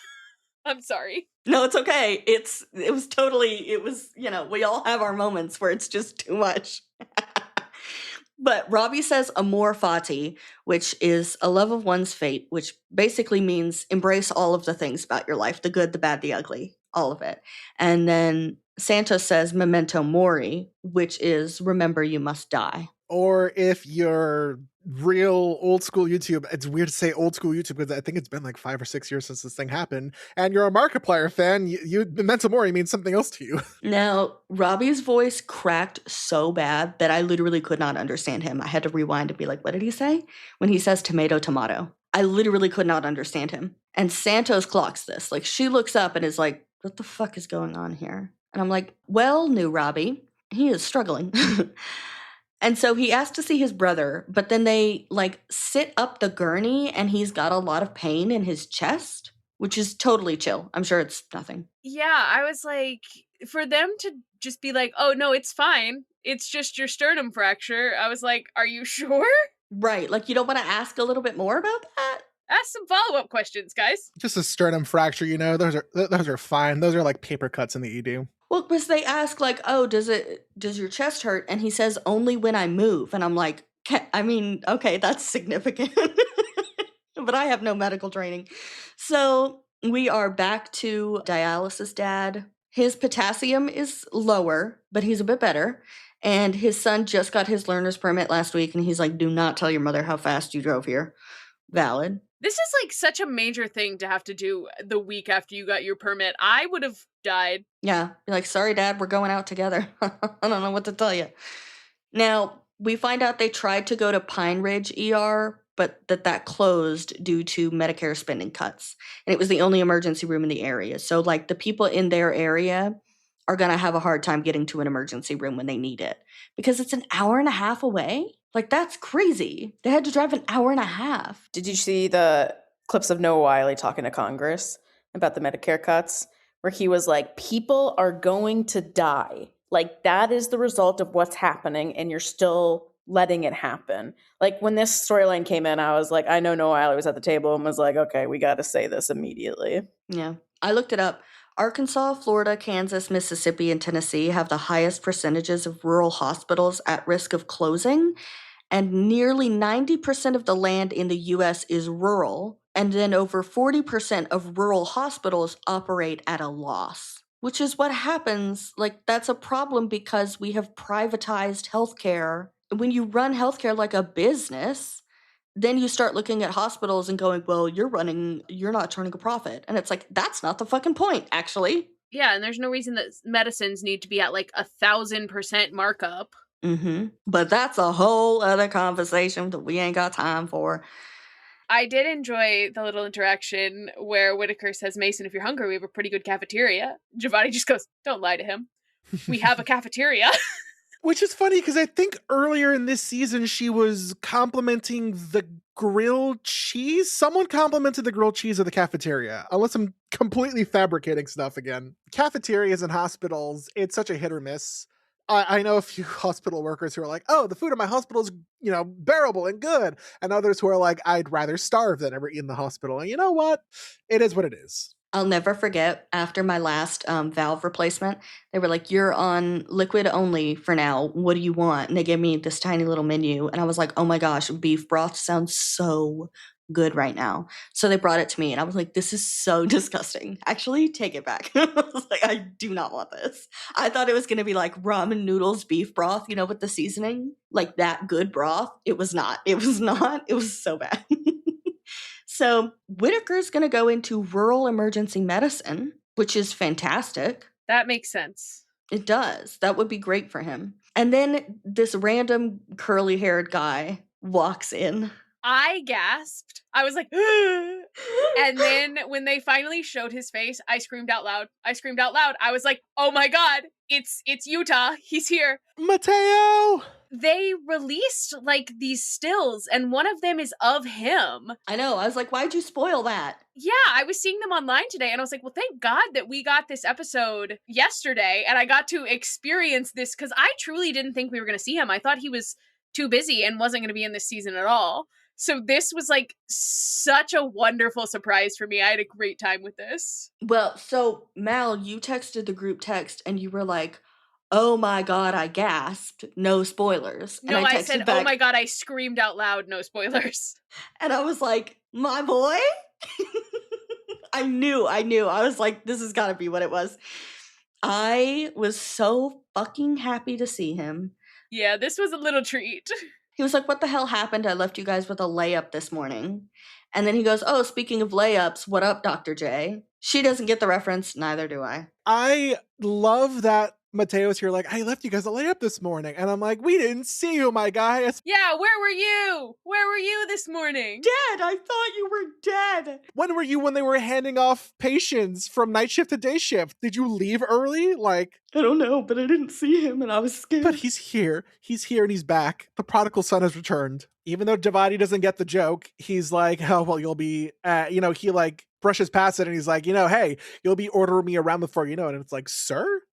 Yeah, he's like, oh, it's your first our shift. It's your fourth year of med school or something. Yeah. Yes, it's her fourth year of med school. And that she's going to be bossing him around before she knows it. And I was like, okay. You'd like that, wouldn't you? I need to say that I noticed I think he was very flirtatious with Javadi. I don't know if anyone else picked that up or if it's just me. Do I need to Google sarcasm? Is that what you're God. saying? So here's the thing. Maybe Robbie not wearing his helmet is because he's suicidal. I think I'm realizing that for the first time. Why did it seem to me like Javadi wasn't feeling like the Utah of it all? She didn't seem as like pitter patter as she did last season. But he's still very much into her. Interesting. But I will say he has joined the night shift, so that's where he was. Night shift fucks, bro. Are you kidding me? Are you kidding me? Dr. Ellis and Mateo and Shen. Yeah. Abbott, like night shift. I need the night shift spinoff, and I will need a horny thought every episode for Dr. Ellis. I don't want a night shift spinoff. I just want like a season that's the night shift. I think when you enter spinoff territory, that's when you've gone too far. I don't know if I've mentioned this before, but I think this season is going to end with someone breaking down and that they need medical attention for some reason. And then this is what I would do if I was a writer. And then season 3 starts up immediately the next 15-hour shift, which would include the night shift.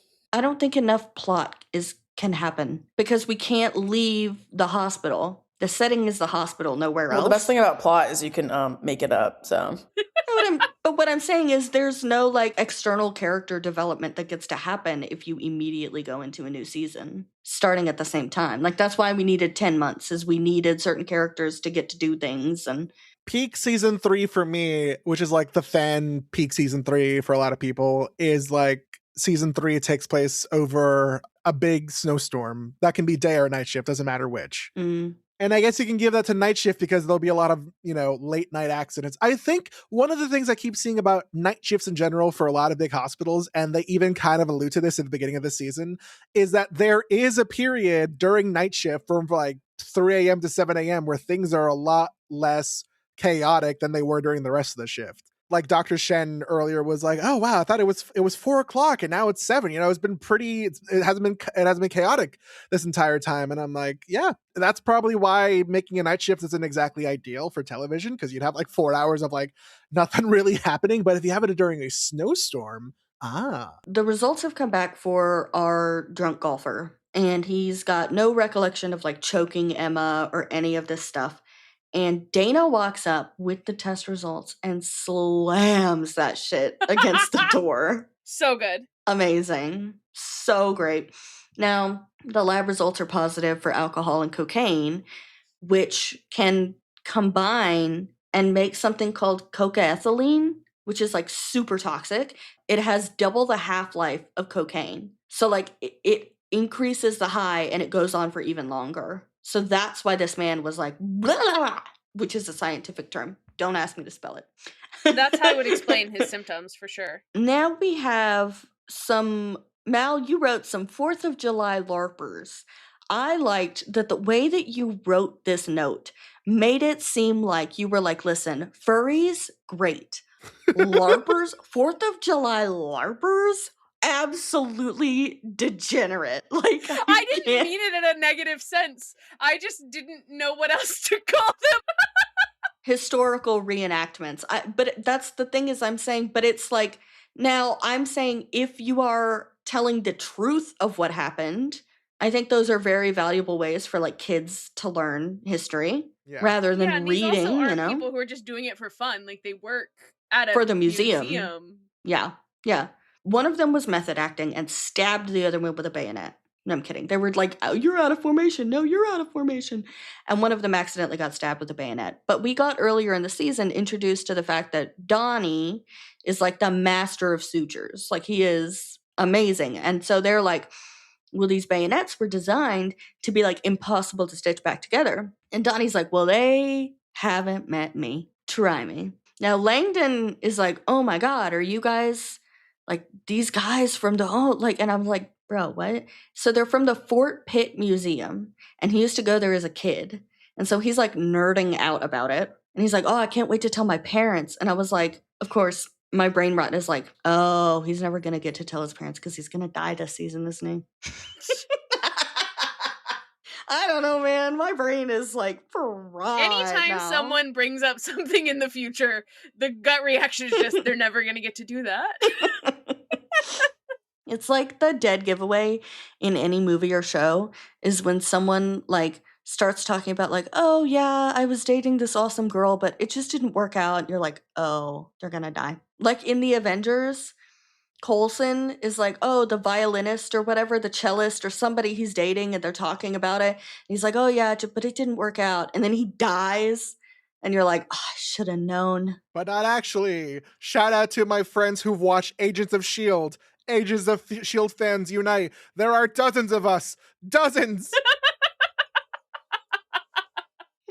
So we go back to the Cohens, and Mrs. Cohen's hip is not broken, but she does have a fracture of the superior pubic ramus. Which is apparently the fracture you want to have if you're going to have a fracture. Woohoo! So she got to take it easy, stay off her feet. But again, like they don't live on a one-story home, so she's going to need help with that. And as they're having this whole argument about like how they're going to manage that. Oh, did anyone else think that Mohan was having a moment like thinking about her mom? No, but now that you say that, I can see it. Because what I was thinking is that she was standing there thinking, God, maybe I should just let my mom live while she can. While she can get around, maybe I should just let her fucking live her life rather than acting like she has to stay put and do what I want her to do.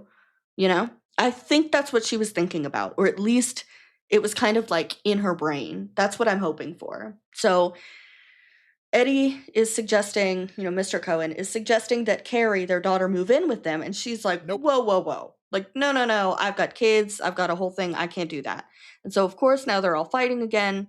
And Mohan is like, Carrie, can I talk with you privately? And so they go outside and she starts asking about like the medications that they take. And she wants to see if she's got a list of all the medications that they take so that she can take a look over it, which is a great idea. Back to Robbie's motorcycle bestie, Duke. He is still waiting for his CT. He's asking Robbie why he's so eager to leave tonight. And Robbie says, I've got places to go, people to see. And I'm like, who? Yeah, and then he's just like, I just gotta get going. I'm like, who do you know in head smashed in Buffalo Jump? Like, this is spoken like somebody who is going to kill himself, has a plan, and his plan is unraveling before his eyes. And he's like, I just have to go. I have to go. I have this plan. I have to go. Duke is basically saying, you're talking like a man who is worried that, like, if he doesn't leave now, he's not going to get to leave. Right? Like, you don't think you're going to get to go if you don't go. So Joy interrupts to say that something is wrong with the fireworks guy.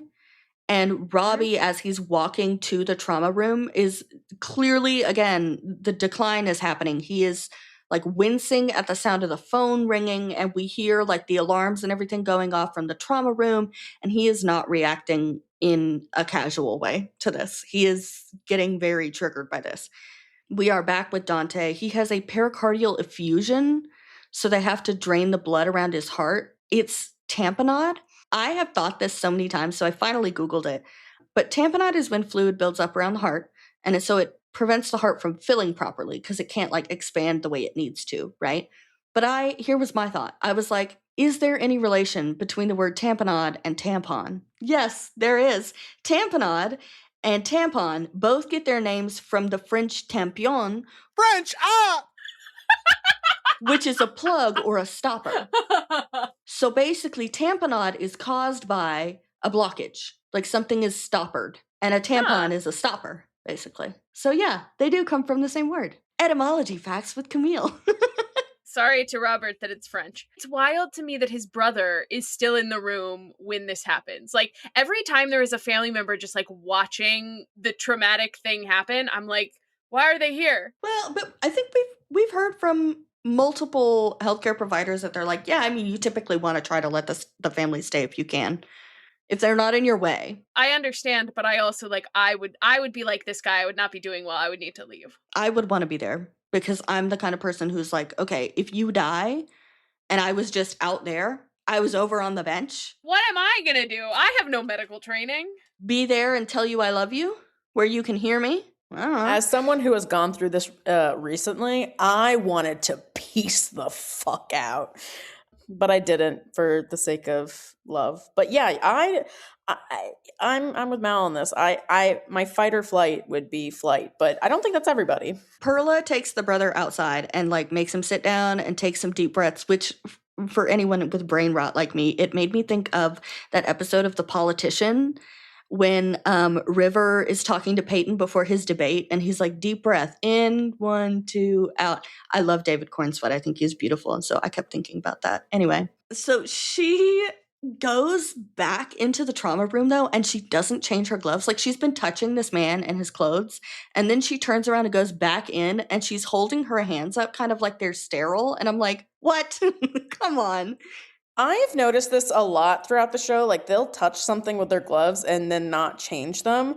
So I'm wondering if like that's like they only do to certain. I don't know. Well, I will say the white gloves are the sterile gloves. The blue ones are not. So at least there's that. Camille, you're so smart. Thank you. That's so interesting. No, I mean that not sarcastically. I actually had no idea.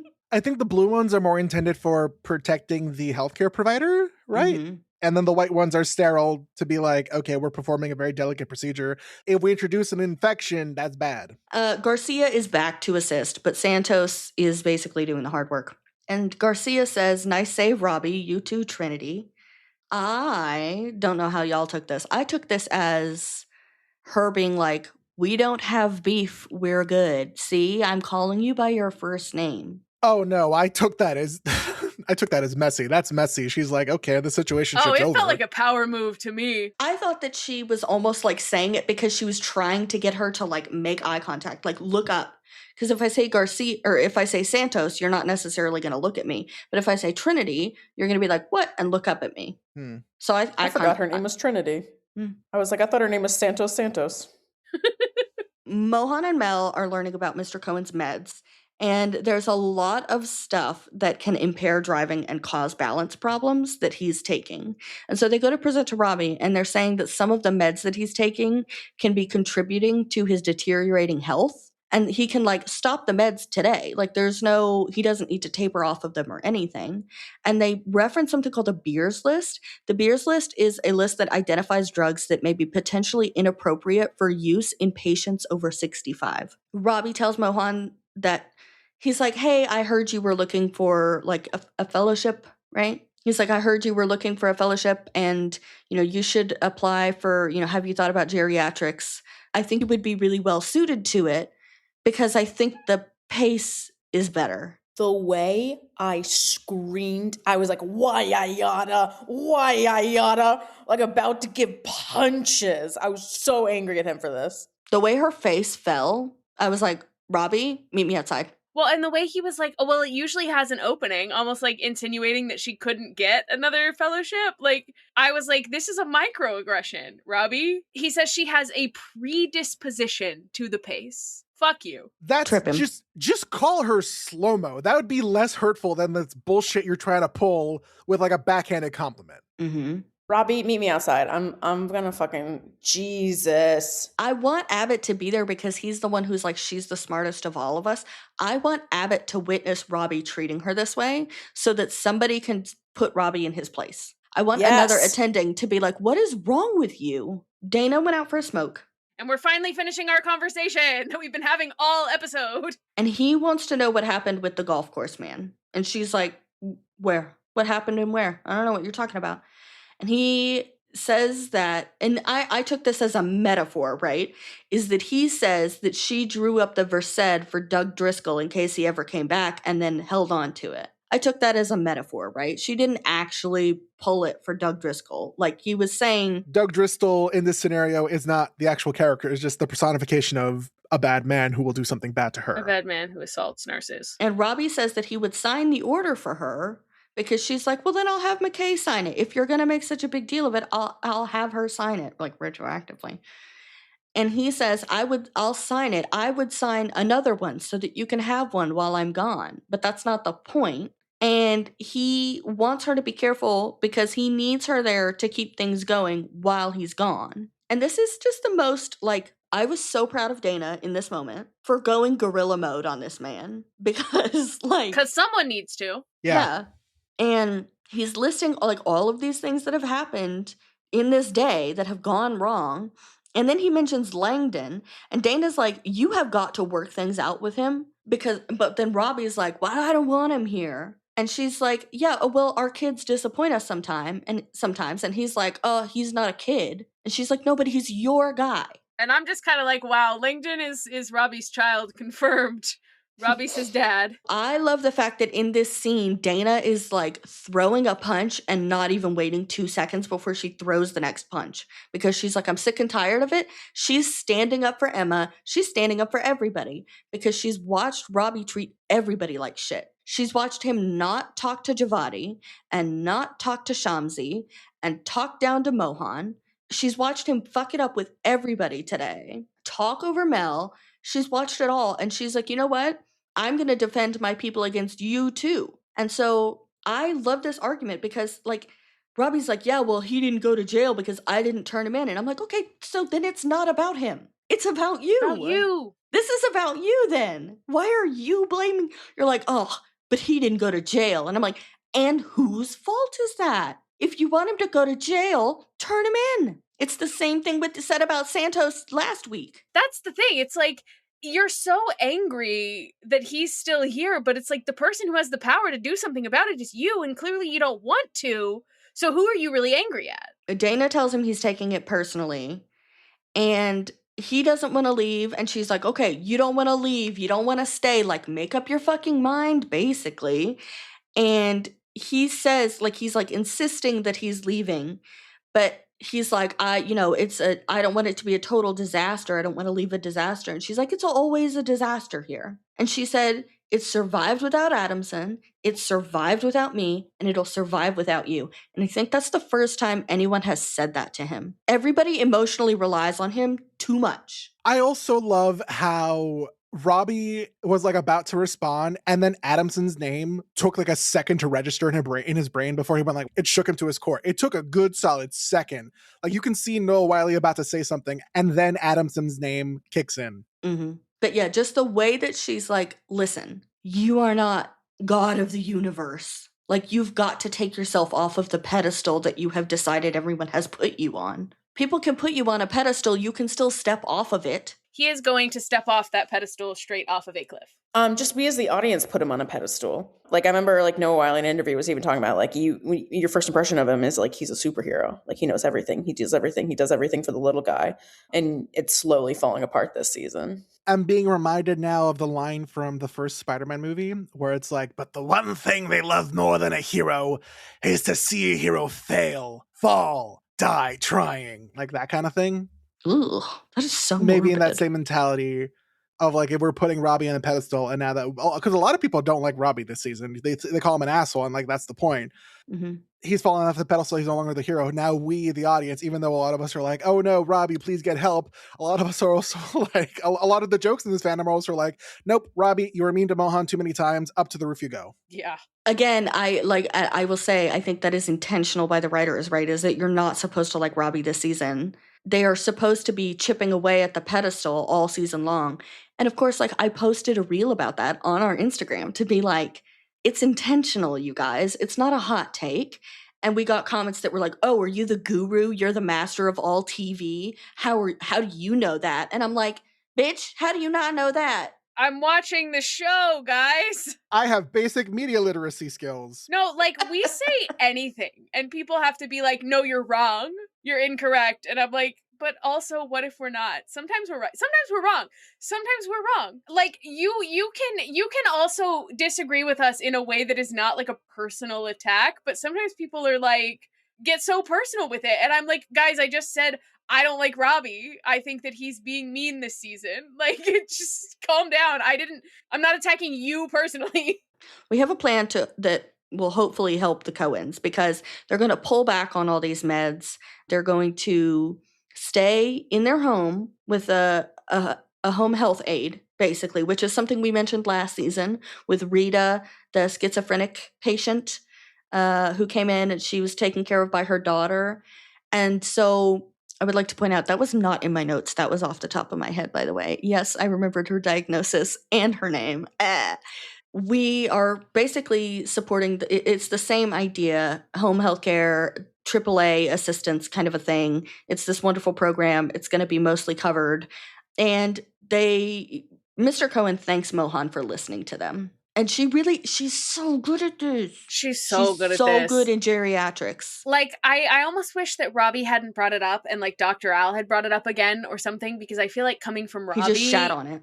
Yeah, it didn't land well. But she is really so good, and I would love to see her in geriatrics. He made it sound like a demotion. Yeah. Whereas it would actually just be putting Mohan somewhere where she'd be comfortable and excel. Yeah, she's great at it. And so, again, I was like, she is absolutely thinking about her mom here and like getting perspective of like, I have to let my mom have her own autonomy. I think that's also a big thing this season is letting people have autonomy, right? Because we've seen that with Becca and Mel, and now we're seeing that with Mohan and her mom and having this moment of like, I have to let my mom have autonomy. And Roxy.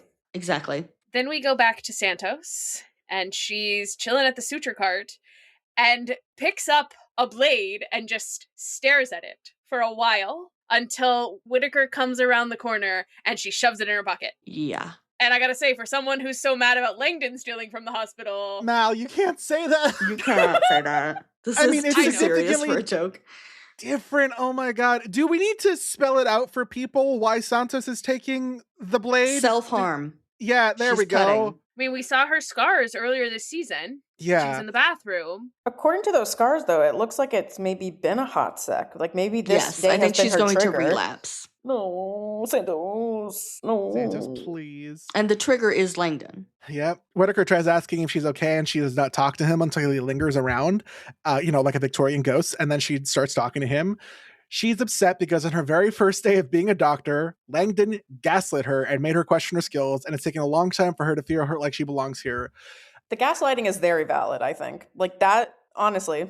But also, I'm trying to there were a couple, like the only thing I could think that really gaslight was about the medicine cap. The bottle.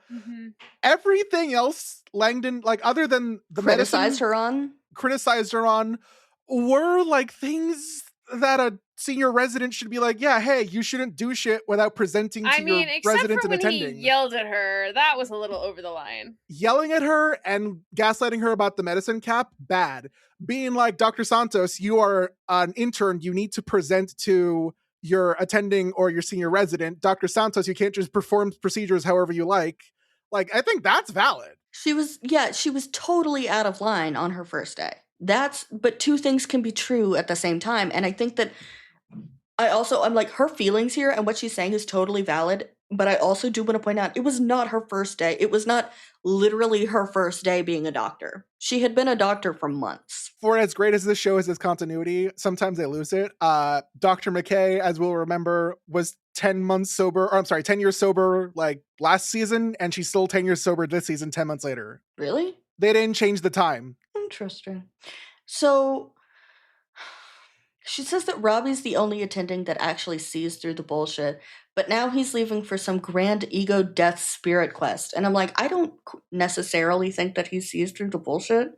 I think he is the bullshit in a lot of cases. Yeah. I get what she's saying, though. And then Whitaker says that Garcia is here and that she likes her. Unfortunately, this is just a situationship. Do you actually think that, though? Listen, it would kind of be so fucking cheap, but if at the end of the season, Garcia was like, hey, let's go to get fireworks, and like hold Santos's hand, I'm like, no, you very clearly set your boundaries of like, I don't see this as anything more than hooking up. Like, I don't think there's going to be like a nice little cleanup at the end of like, oh, it was a misunderstanding, I love you, we're girlfriends, or anything like that. That's not what I'm saying. I think You think she feels more for Santos than she says? Not necessarily even that. I just think that it's more that Santos has like rejection sensitive dysphoria and has suddenly decided like, well, she hates me now and I'm nothing to her. And I'm like, okay, girl, she's literally laid in bed eating ramen noodles with you. Like, also, congratulations on Garcia for being the first lesbian to ever want a situationship over a relationship.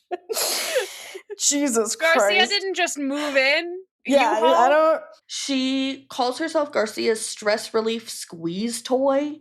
And she says that Garcia and Langdon would make a great couple. Because they're both just squeezing her, I guess. Everybody stop squeezing Trinity Santos. She's going to pop.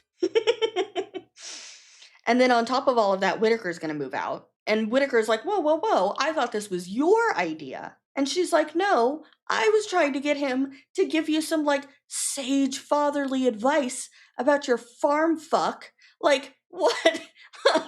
And so this whole thing, she tried to kind of control it, but because she didn't control it and like really communicate clearly, it didn't go the way she wanted it to. And I'm like, babe, communicate here. I know, she's so emotionally unavailable that she can't even admit that she likes being roommates with Whitaker, even though she's been like crashing out about it since she learned that he might be moving out. And she just like gets very hung up on the fact that he talks while they watch TV and that he keeps eating her avocados and like no one has ever eaten more avocados than this man. This white boy has, prior to living with you, probably the best amount of nutrition he was getting was like 2 granola bars a day or whatever. Now he has actual vegetables to eat. That's my thing about Whitaker eating all the avocados. Stop eating the avocados, white boy. And my other thing is a big theme of this season is people falling through the cracks in the medical field, like in medical care.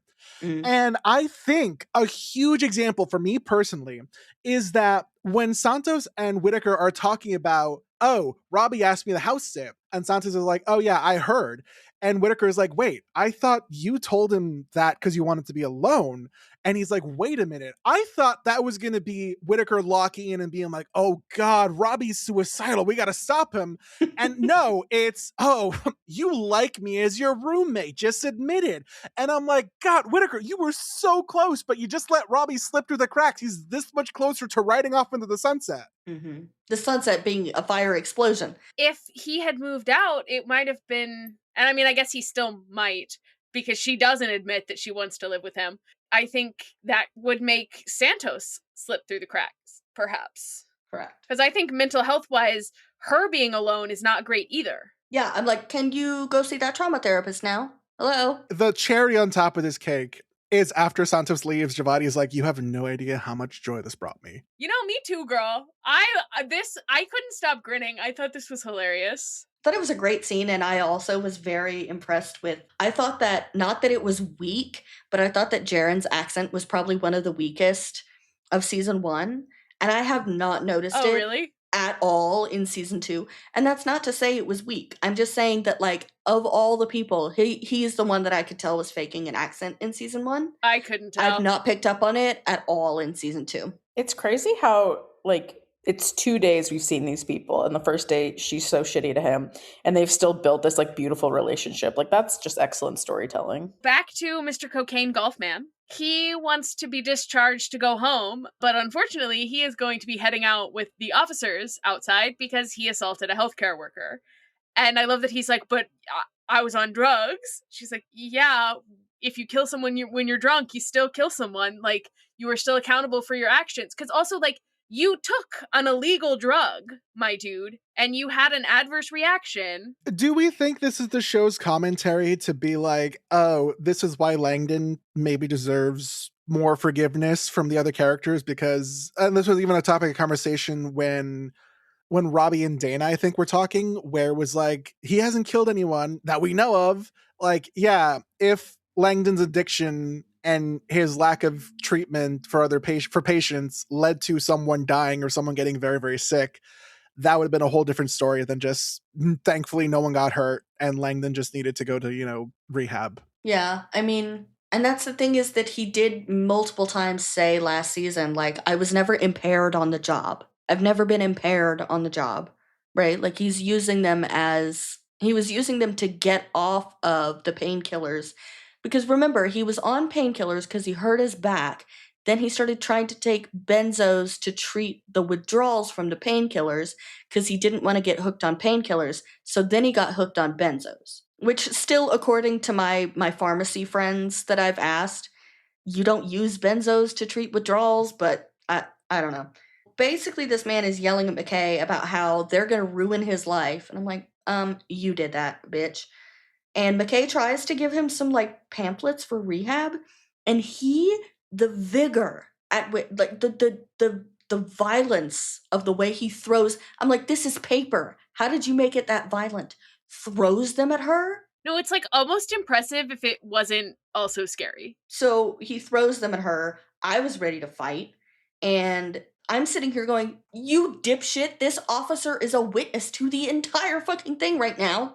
Do you not realize that he can testify against you? I was going to say, shout out to McKay for even looking at this asshole and being like, well, he's still a person that's worthy of, like, getting help for their addiction. I was like, damn, you're better than me, because I would draw a line. No, so she is, like, for real the most emotionally mature person in this ER, which is crazy. And again, that's because she's done the work. Also, as this man was, like, threatening to sue her and this hospital, I was like, okay, so we have our deposition for season 3.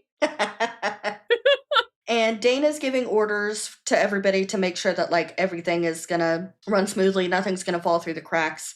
And the other hospitals, we find out from Dr. Al, have resolved their cyber attacks. They have paid the ransom. There's a lot of money paid annually for ransom. It's shocking.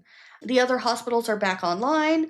We are going to be back online soon. And then basically all they're going to have to do is scan their handwritten charts and then put them in the electronic health records of the patients. And Santos says she's never going to get out of there. And I'm like, babe, as opposed to what? This is literally making it easier for you. What do you want? You can't win. She's been behind on charts this whole time. Like, you've been... And I'm like, the system is coming back up and you're still bitching? Yeah.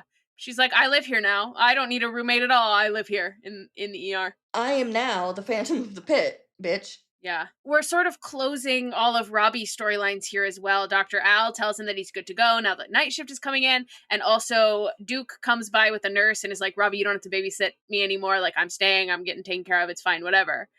And I'm like, Robbie, he can't leave. You can't be leaving. Like, do we think he's gonna leave at the end of his shift? He's gonna actually get out of here? I think I have to see more before I can say. I need to see the next time on the Pit. Yeah, I know. We don't get to see that. I think it'd be kind of fun if they don't put him in the next time in the Pit at all. So McKay has one last Hail Mary conversation with Robbie. And this is the point at which I was sitting here going, okay, maybe more people are picking up on Robbie than I originally thought. But I wonder why they kept their mouths shut this long. I don't see, because I'm trying to think, like, if I had a coworker who was very clearly unwell, I don't know that I would be like, it's my place to step in and like try to talk to this coworker, especially if it was like my boss. Right, but again, like Santos said earlier, like this place is like a family and they all look out for each other. But then, and so I'm thinking, yeah, I mean, they do kind of tout themselves as being a family and not in like a corporate way. McKay says, I had a lot of friends that in a past life, she had a lot of friends who liked to see how far the edge was. They all inevitably found it. Incredible line. Oh, 100%. She's been picking up a weird vibe from him all day, and it's like, yeah, no shit. I really genuinely think she's the only person who's picked up on anything that was going on with Robbie. Like, even Dr. Al-Hashimi, who's like, is Robbie okay? Was probably just like, he's grumpy or whatever. When Whitaker's face goes, like, gaunt, when Robbie is like, oh, It's maybe you'll always have gone. a swinging bachelor pad if I don't come back. What? I said it's always gone. Maybe you'll have a swinging bachelor pad when I don't come back. I'm starting to believe now it's less like, oh shit, is Robbie about to kill himself? And more like, God, how do I take care of a house? I've never had one before. I think McKay is the first person to do it with like everyone else called him out on his bullshit, and she called him out as in bullshit, but it was also like, but I've seen this before. Are you okay? Like, she came at it a little different way.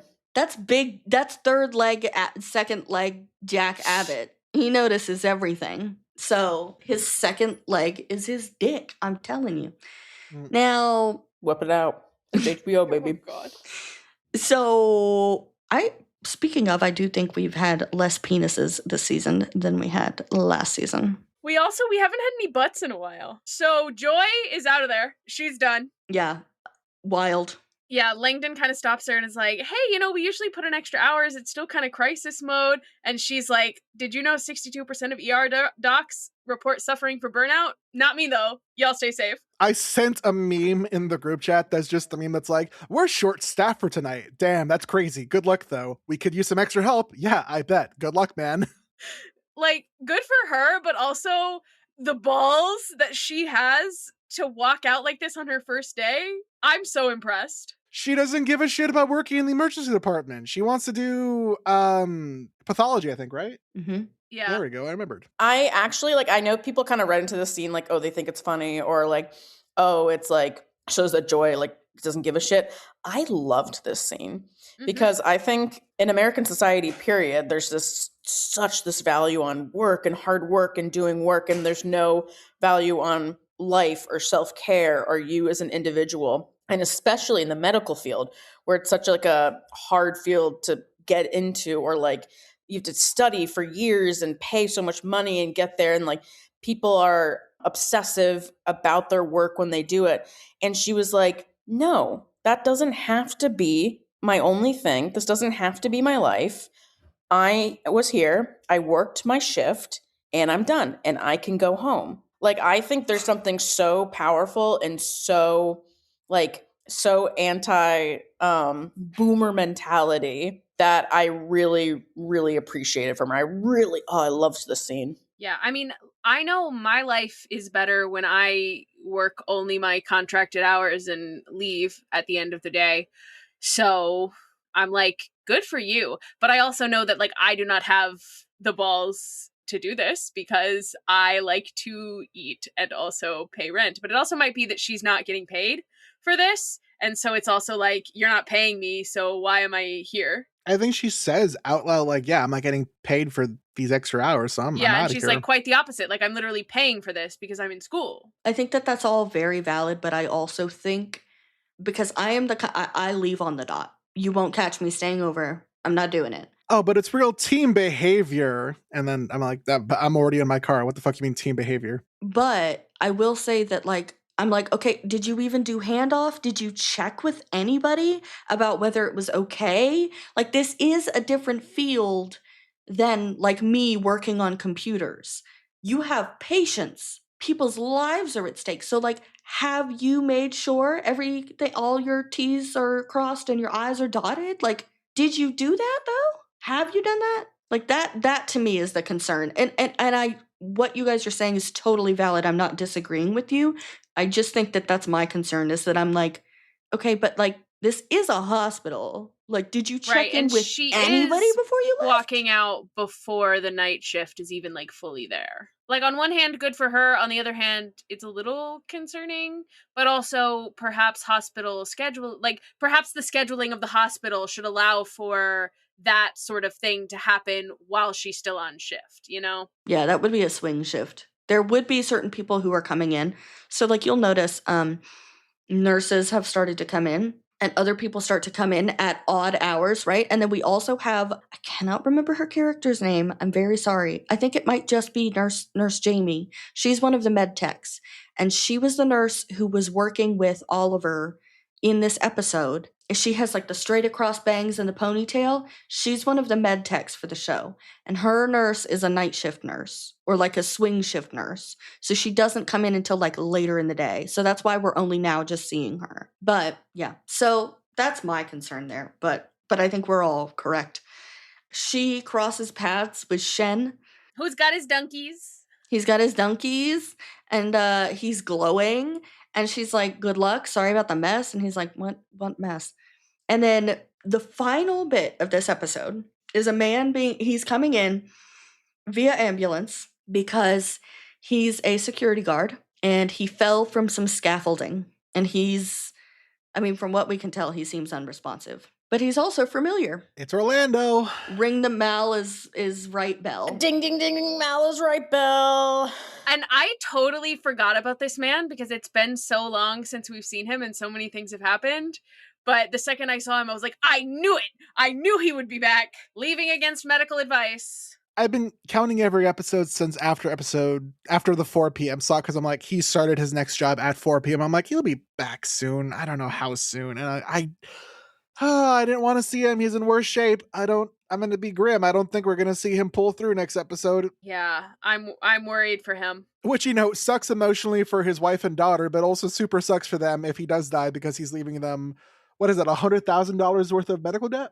Yeah. That the hospital, whether or not they're supposed to pay or whatever, will come after and be like, hi, your husband left all this debt. We'd like that money, please. That sets his family up to have to like file for bankruptcy. I think that is a debt that can be forgiven by bankruptcy, but I think student loans are the ones that can't be. I also wonder if this is, not that I don't want Mohan to leave or anything, and I think she'd be great in geriatrics, but I wonder if this patient dying is like somehow her last straw.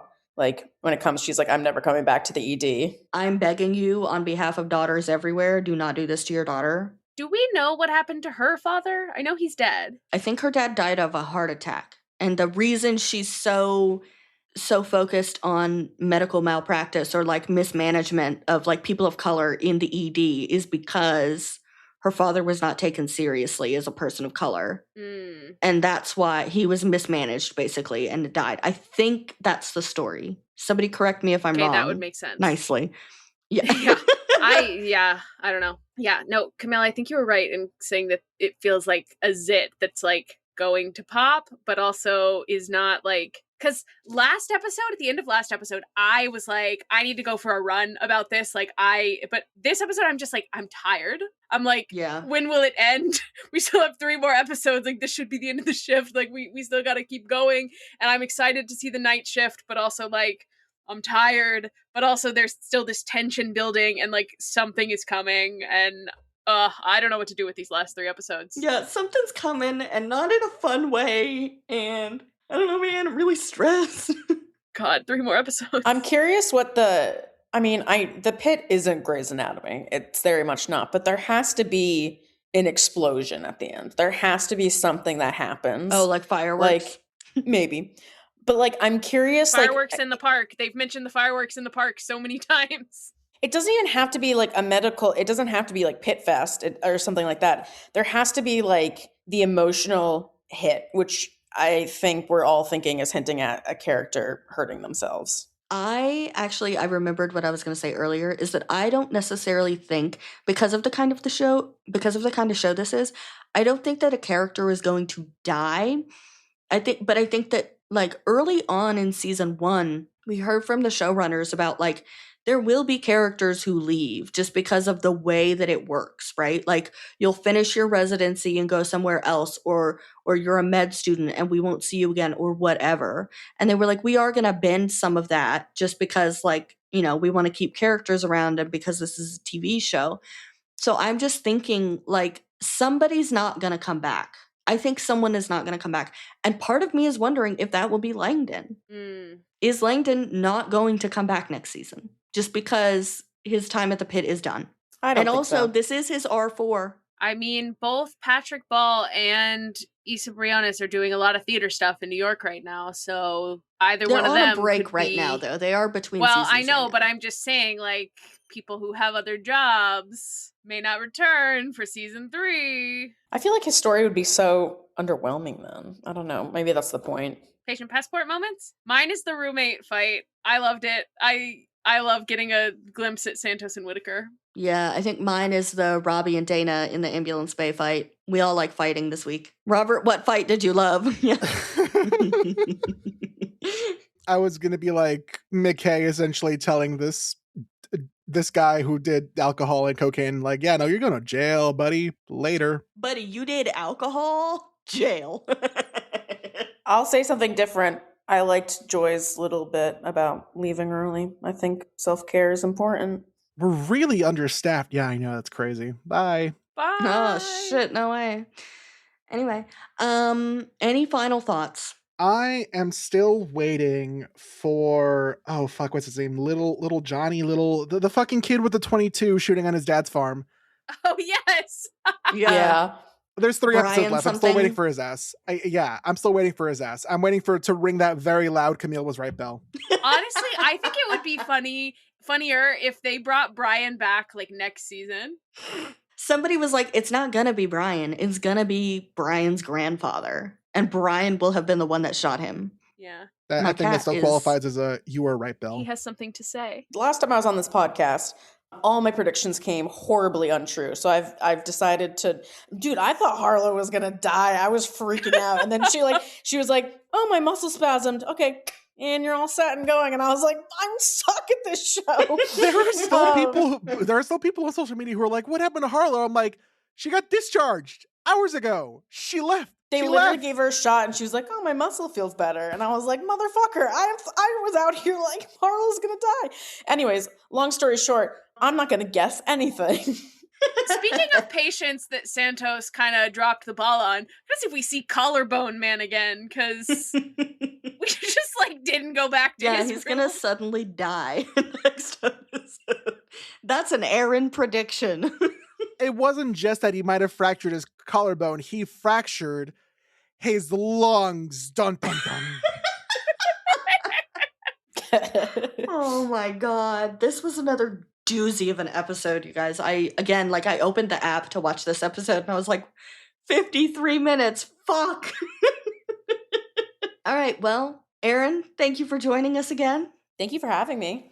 You're welcome. If that's all, so long, fellow losers. The Pit Crew podcast is created and produced by us, Robert, Mal, and Camille. It's edited by me, Robert. You can find us on TikTok, Threads, and Instagram at Pit Crew Podcast. If you'd like to support our other projects, our socials are linked in the show notes below. Our art is by Rampacoca. He can be found on Instagram at Rampacoca. All patient questions and concerns can be emailed to pittcrewpodcast@gmail.com. Now, this isn't a Taco Bell, but we do appreciate a 5-star rating and review wherever you get your podcasts. Be sure to schedule a follow-up appointment with a nurse before you go. See you next time.